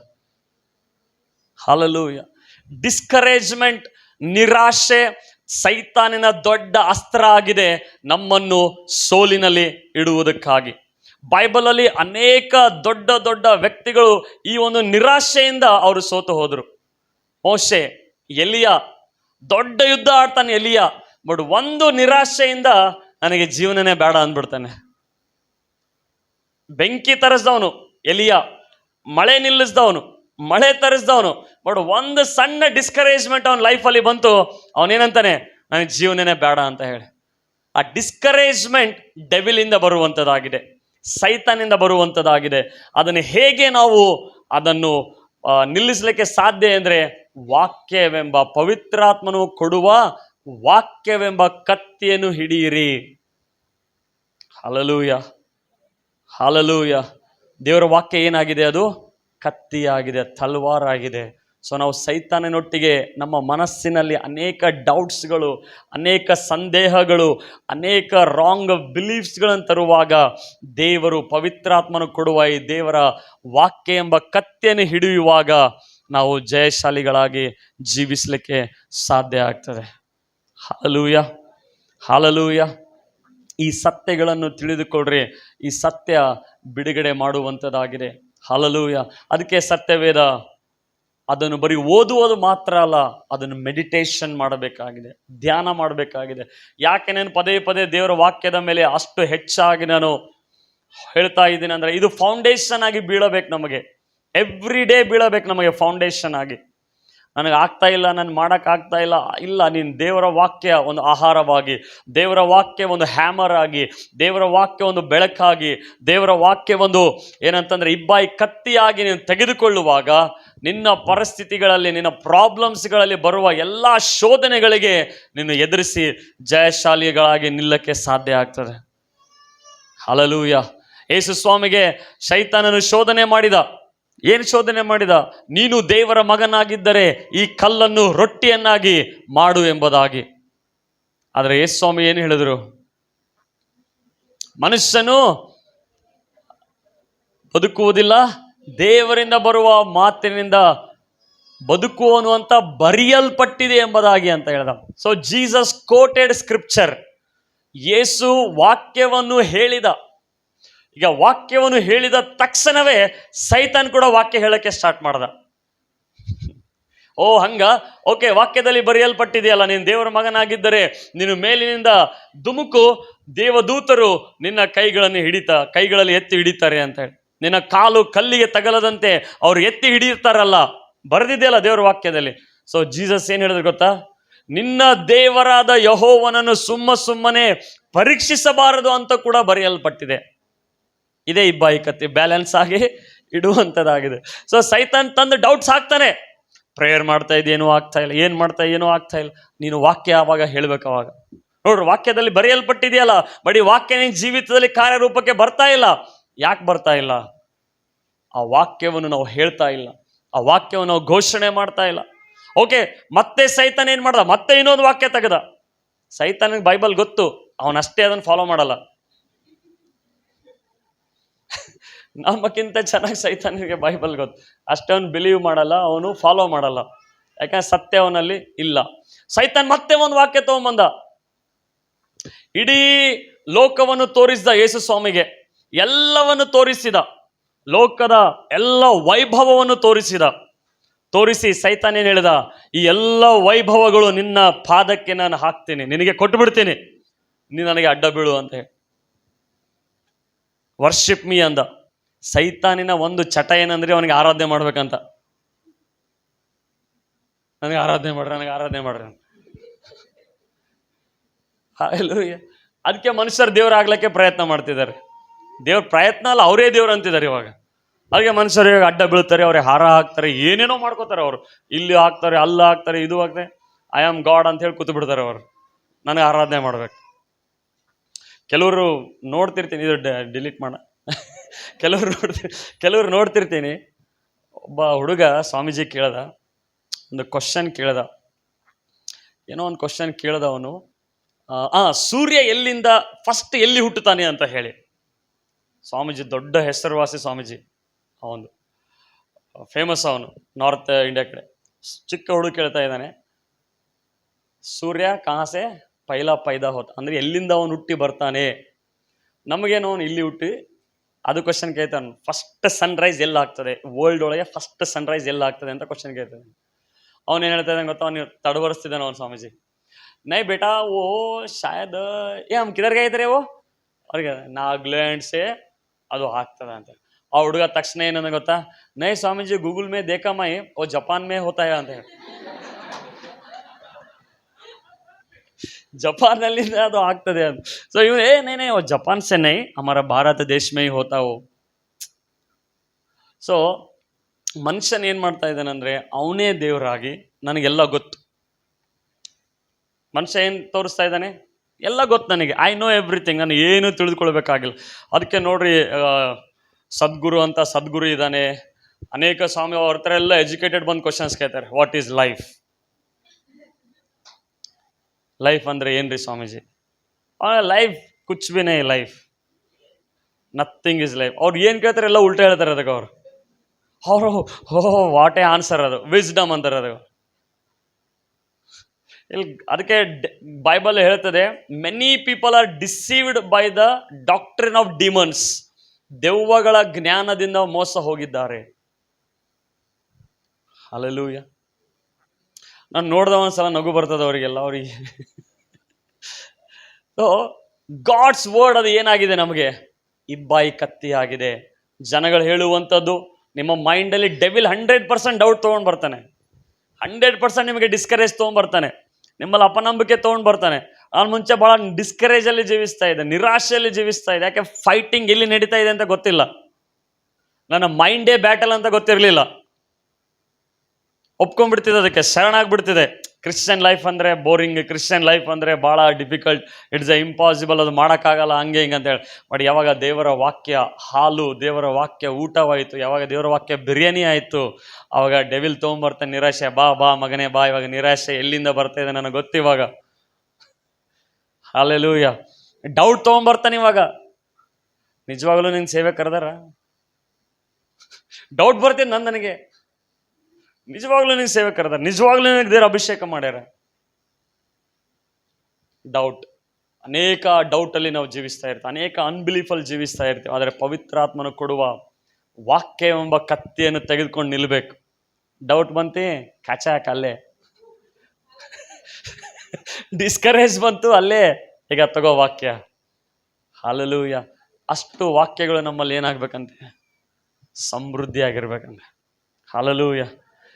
ಎಷ್ಟು ಜನ ಇವತ್ತು ಸೀರಿಯಸ್ ಆಗಿ ಡಿಸೈಡ್ ಮಾಡ್ತೀರಿ ಇವತ್ತು, ಯೋಬನ ಹಾಗೆ ನನ್ನ ಆಹಾರಕ್ಕಿಂತ ದೇವರೇ ನಿನ್ನ ವಾಕ್ಯಗಳನ್ನು ಸಂಗ್ರಹಿಸಿ ಇಟ್ಕೋತೇನೆ? ಎಷ್ಟು ಜನ ಡಿಸೈಡ್ ಮಾಡ್ತೀರಿ ಇವತ್ತು? ಕರ್ತನ ಸನ್ನಿಧಾನ, ದೇವರೇ this is a year of increase ಅಂತ ಹೇಳಿದೆ, ನನ್ನ ವರ್ಷದಲ್ಲಿ ಇನ್ಕ್ರೀಸ್ ಆಗುವಂಥ ವಾಕ್ಯ ಕೊಟ್ಟು, ನನ್ನ ವರ್ಷದಲ್ಲಿ, ನನ್ನ ಜೀವಿತದಲ್ಲಿ ಮೊದಲನೇದು ಏನಾಗಬೇಕು? ವಾಕ್ಯಗಳು ಇನ್ಕ್ರೀಸ್ ಆಗಬೇಕು. ಎಲ್ಲ ಫೇಸ್ಬುಕ್, ಟಿಕ್ಟಾಕ್, ವಾಟ್ಸಪ್ಪಿನ ಮೆಸೇಜ್ಗಳದ್ದು ಏನಾಗಬೇಕು? ಡೌನ್ ಆಗಬೇಕು. ಎಲ್ಲ ರಾಂಗ್, ಅದು ರಾಂಗ್ ಫ್ಯಾಕ್ಟ್ಸ್, ಅದೆಲ್ಲ ಸುಳ್ಳಿದೆಯೋ ಅದು ಇದೆಯೋ ಗೊತ್ತಿಲ್ಲ. ಯೋಬನ ಹಾಗೆ ಕಷ್ಟ ಬಂದಾಗ ಫೇಸ್ಬುಕ್, ವಾಟ್ಸಪ್ದವ್ರು ಬಂದು ಸಹಾಯ ಮಾಡಲ್ಲ, ಅವರು ರೀಲ್ಸ್ಗಳು ಸಹಾಯ ಆಗಲ್ಲ. ಡಿಸೆಪ್ಷನ್. ಇನ್ನೊಂದು ಕಡೆ ಜ್ಞಾನೋಕ್ತಿಯಲ್ಲಿದೆ, ಡಿಲಿಷಿಯಸ್ ಫುಡ್ ಆರ್ ಡಿಸೆಪ್ಷನ್ ಅಂತ ಹೇಳಿ, ಮೋಸಕರವಾದ ಆಹಾರಗಳಾಗಿದೆ. ಸೊ ನಾವು ಮೈಂಡ್ಗೆ ಆ ಮೋಸಕರವಾದ ಆಹಾರವನ್ನು ತಿನ್ನಿಸುವುದನ್ನು ನಿಲ್ಲಿಸೋಣ. ಹಲ್ಲೆಲೂಯಾ. ಇವತ್ತಿನಿಂದ ವಾಕ್ಯ ಓದೋಕ್ಕಾಗ್ತಾ ಇಲ್ಲ, ಮೊಬೈಲಲ್ಲಿ ಆಡಿಯೋ ಬೈಬಲ್ ಇದೆ, ಆಡಿಯೋ ಬೈಬಲ್ ಕೇಳ್ರಿ, ರಿಪೀಟಾಗಿ ಕೇಳ್ರಿ. ಚಾಲೆಂಜ್ ನಿಮಗೆ 6 ಮಂತಲ್ಲಿ ನಿಮ್ಮಲ್ಲಿ ಚೇಂಜಸ್ ಬರಲಿಲ್ಲ ಅಂದರೆ ನೋಡ್ರಿ, 6 ಮಂತಲ್ಲಿ ನಿಮ್ಮಲ್ಲಿ ಯಾವುದೇ ಡೌಟ್ಸ್ ಬರಂಗಿಲ್ಲ, ಯಾವುದೇ ಅನ್ಬಿಲೀಫ್ ಬರಂಗಿಲ್ಲ. ದೇವರನ್ನ ನನ್ನ ಪರವಾಗಿದ್ದಾನೆ, ದೇವ್ರ ನನಗೊಂದು ಯೋಜನೆ ಇಟ್ಟಿದ್ದಾನೆ, ದೇವ್ರ ನನಗೆ ಆಶೀರ್ವಾದ ಮಾಡಿದ್ದಾನೆ. ಹಲ್ಲೆಲೂಯಾ. ನೀವು ಸೋಲಿನಲ್ಲಿ ಇರಕ್ಕೆ ಸಾಧ್ಯನೇ ಇಲ್ಲ. ಯಾಕೆ? ಇದು ದೇವರ ವಾಕ್ಯ ಇಬ್ಬಾಯಿ ಕತ್ತಿ ಆಗಿದೆ. ಹಲ್ಲೆಲೂಯಾ. ಸೈತಾನ ಹತ್ರ ಯಾವ ಕತ್ತಿ ಇಲ್ಲ, ತಲವಾರಿಲ್ಲ ಅವನ ಬಲ್ಲಿ, ಬರೀ ಮಾತುಗಳೇ ಐತೆ ಅಷ್ಟೇ. ಅವನು ನಮ್ಮ ಹತ್ರ ಏನು ಕೊಟ್ಟಿದ್ದಾರೆ ನೋಡ್ರಿ. ಎಂಥ ಸ್ಟ್ರಾಂಗ್ ವ್ಯಕ್ತಿ ಬಾಡಿ ಬಿಲ್ಡರ್ ಬರಲಿ, ಅವನ ಬಳಿ ಕತ್ತಿ ಇದು ಇತ್ತಂದ್ರೆ ಏನಾಗ್ತಾನ ಅವನು? ಸರೆಂಡರ್ ಆಗ್ಬಿಡ್ತಾನ. ತಗೋ ನನ್ನ ಬಲ್ಲಿದ್ ಏನು ಬೇಕಾ ತೊಗೊಂಡ್ಬಿಡಪ್ಪ, ನನ್ನ ಜೀವ ಬಿಟ್ಬಿಡು ಅಂದ. ಹಾಗೆ ಸೈತಾನ್ ತರುವಂಥ ಎಲ್ಲ ಕತ್ತಿ ಹಿಡ್ಕೊಂಡು ನಿಂತು ಬಿಟ್ರೆ ಸೈತಾನ ಏನು ಮಾಡ್ತಾನೆ? ಇಲ್ಲಪ್ಪ ಬಿಟ್ಬಿಡಲ್ಲ, ನಿನ್ನ ತಂಟೆಗೆ ಬರಂಗಿಲ್ಲ, ನೀವು ಹೋಗಿ ನೀ ಪ್ರೇಯರ್ ಮಾಡು, ಹೋಗಿ ನೀ ವಾಕ್ಯ ಸುವಾರ್ತೆ ಸರ್, ನಾನೇನು ಟಚ್ ಮಾಡಂಗಿಲ್ಲ, ನನಗೆ ಗೊತ್ತು ನೀನು ಸಾಮಾನ್ಯ ವ್ಯಕ್ತಿ ಅಲ್ಲ ಅಂತ. ನಿನ್ನ ಬಲ್ಲಿ ಹೋದಂದ್ರೆ ನಾನು ಎಲ್ಲ ಹಾಳು ಮಾಡ್ಕೋಬೇಕಾಗ್ತದೆ, ನಾ ಮುಟ್ಟಂಗಿಲ್ಲ ನಿನಗೆ. ಹಲ್ಲೆಲೂಯಾ. ದೇವರ ವಾಕ್ಯದಲ್ಲಿ ಅಷ್ಟು ಶಕ್ತಿ ಇದೆ, ದೇವರ ವಾಕ್ಯದಲ್ಲಿ ಅಷ್ಟು ಸಾಮರ್ಥ್ಯ ಇದೆ. ಬಟ್ ಕೆಲವ್ರಿಗೆ ನೋಡಿದಾಗ ಸೈತಾನೆ ಇವನಿಗೆ ನಾನು ಹೆಂಗೆ ಹೆಂಗೆ ಸೋಲಿಸ್ತೇನೆ ನೋಡಿ. ಇವಾಗ ಅವ್ನು ಪ್ರೇಯರ್ ಮಾಡ್ತಿರ್ತಾನೆ, ಅವನಿಗೇನೋ ಒಂದು ಪ್ರಾಬ್ಲಮ್ ಹಿಂಗಾಯ್ತದು ಮುಗೀತು, ನಿರಾಶೆ. ಹಲ್ಲೆಲೂಯಾ. ಇವತ್ತು ಡಿಸೈಡ್ ಮಾಡ್ರಿ, ನನ್ನ ಲೈಫಲ್ಲಿ ನಾನು ನಿರಾಶೆ ಆಗಲ್ಲ. ಡಿಸ್ಕರೇಜ್ ಬರ್ತದೆ, ಬಟ್ ಅದರಲ್ಲಿ ನಾನು ಡೆಲ್ ಮಾಡಲ್ಲ, ಅದರಲ್ಲೇ ನಾನು ಇರಂಗಿಲ್ಲ. ಅವ್ರು ಹಂಗಂದ್ರು ಹರ್ಟ್ ಆಯ್ತು. ಅವಾಗ ಯೋಬಿಗೆ ನೆನ್ಪು ಮಾಡ್ಕೋರಿ. ಹಲ್ಲೆಲೂಯಾ. ಹರ್ಟ್ ಆದಾಗ ಯೋಬಿಗೆ ನೆನ್ಪು, ಯಾರು ಇಲ್ಲ ನನಗೆ ಅಂದರೆ ಯೋಸೇಫನೇ ನೆನಪು ಮಾಡ್ಕೊಳ್ರಿ. ಯೋಸೇಫನಿಗೆ ಕೂಡ ಯಾರೂ ಇರಲಿಲ್ಲ, ಅನ್ಯ ದೇಶದಲ್ಲಿ ಗುಲಾಮನಾಗಿದ್ದ. ಹಲ್ಲೆಲೂಯಾ. ಎಷ್ಟು ಜನ ಇವಾಗ ಡಿಸೈಡ್ ಮಾಡ್ತಾರೆ, ನನ್ನಲ್ಲಿ ಕ್ರಿಸ್ತನ ವಾಕ್ಯ ಸಮೃದ್ಧಿಯಾಗಿ ನೆಲೆಗೊಳ್ತದೆ. ಹಲ್ಲೆಲೂಯಾ. 1 ಅಧ್ಯಾಯ ಇಲ್ಲ, 2 ಅಧ್ಯಾಯ ಇಲ್ಲ, 20 chapter, 30 chapter, 1 hour, 2 hour, special ಆಗಿ 1 ಡೇ ಫುಲ್ ಬೈಬಲೇ ಓದ್ತಾ ಇರ್ತೀನಿ. ಹಲ್ಲೆಲೂಯಾ. ಇದು ಆಟಿಟ್ಯೂಡ್ ನಮಗೆ ದೇವರಿಗೆ ಕೊಡುವಾಗ ನಮ್ಮಲ್ಲಿರುವ ಸ್ಟ್ರಾಂಗ್ ಹೋಲ್ಡ್ಗಳು ಬ್ರೇಕ್ ಆಗಿ ಫ್ಲಡ್ ಆಗಿ ದೇವರ ಆಶೀರ್ವಾದ ಫ್ಲೋ ಮಾಡ್ತಾರೆ. ಫ್ಲಡ್ ಆಗಿ. ಹಲ್ಲೆಲೂಯಾ. ಸುಮ್ಮನೆ ಹೇಳ್ತಾ ಇಲ್ಲ, ನೀನು ದೇವರ ಸನ್ನಿಧಾನದಲ್ಲಿ ನಿಂತ್ಕೊಂಡು ಹೇಳ್ತಾ ಇದ್ದೀನಿ, ದೇವರ ವಾಕ್ಯ ಎಂದಿಗೂ ಸುಳ್ಳಾಗಂಗಿಲ್ಲ, ದೇವರ ವಾಕ್ಯ ಎಂದಿಗೂ ಬಿದ್ದು ಹೋಗಂಗಿಲ್ಲ. ಆತನು ಹೇಳಿದ್ದಾನೆ ಅಂದರೆ 100% ಅದು ಕಾರ್ಯ ಮಾಡೇ ಮಾಡ್ತದೆ. ಬಟ್ ವಾಕ್ಯ ಇಲ್ಲ ಹೃದಯದಲ್ಲಿ, ವಾಕ್ಯ ಇಲ್ಲ ಲೈಫಲ್ಲಿ, ಸ್ಟ್ರಾಂಗ್ ಹೋಲ್ಡ್ ಆಗಿ ನಿಂತ್ಕೊಂಡಿದೆ. ಅದಕ್ಕೆ ನಾನು ನಿಮಗೆ ಎನ್ಕರೇಜ್ ಮಾಡ್ತೀನಿ, ಇವತ್ತಿನಿಂದ ಸಮೃದ್ಧಿಯಾಗಿ ವಾಕ್ಯ ನೆಲೆಗೊಳ್ಳಲಿ, ಸಮೃದ್ಧಿಯಾಗಿ ಆತನ ಟ್ರೆಷರ್ಸ್ ವಾಕ್ಯಗಳು ನನ್ನಲ್ಲಿ ನೆಲೆಗೊಳ್ಳಲಿ ಎಂಬುದಾಗಿ. ಬನ್ನಿರೆಲ್ಲರೇ ನಿಂತ್ಕೊಂಡು ನಾವು ಪ್ರಾರ್ಥನೆ ಮಾಡೋಣ. ಹಲ್ಲೆಲೂಯಾ. ಶಖರ ಬಾಲ ಅಂದೇರಿಯರಲ ಹೋರಿ ಹಂದನ ಭಾಷನ್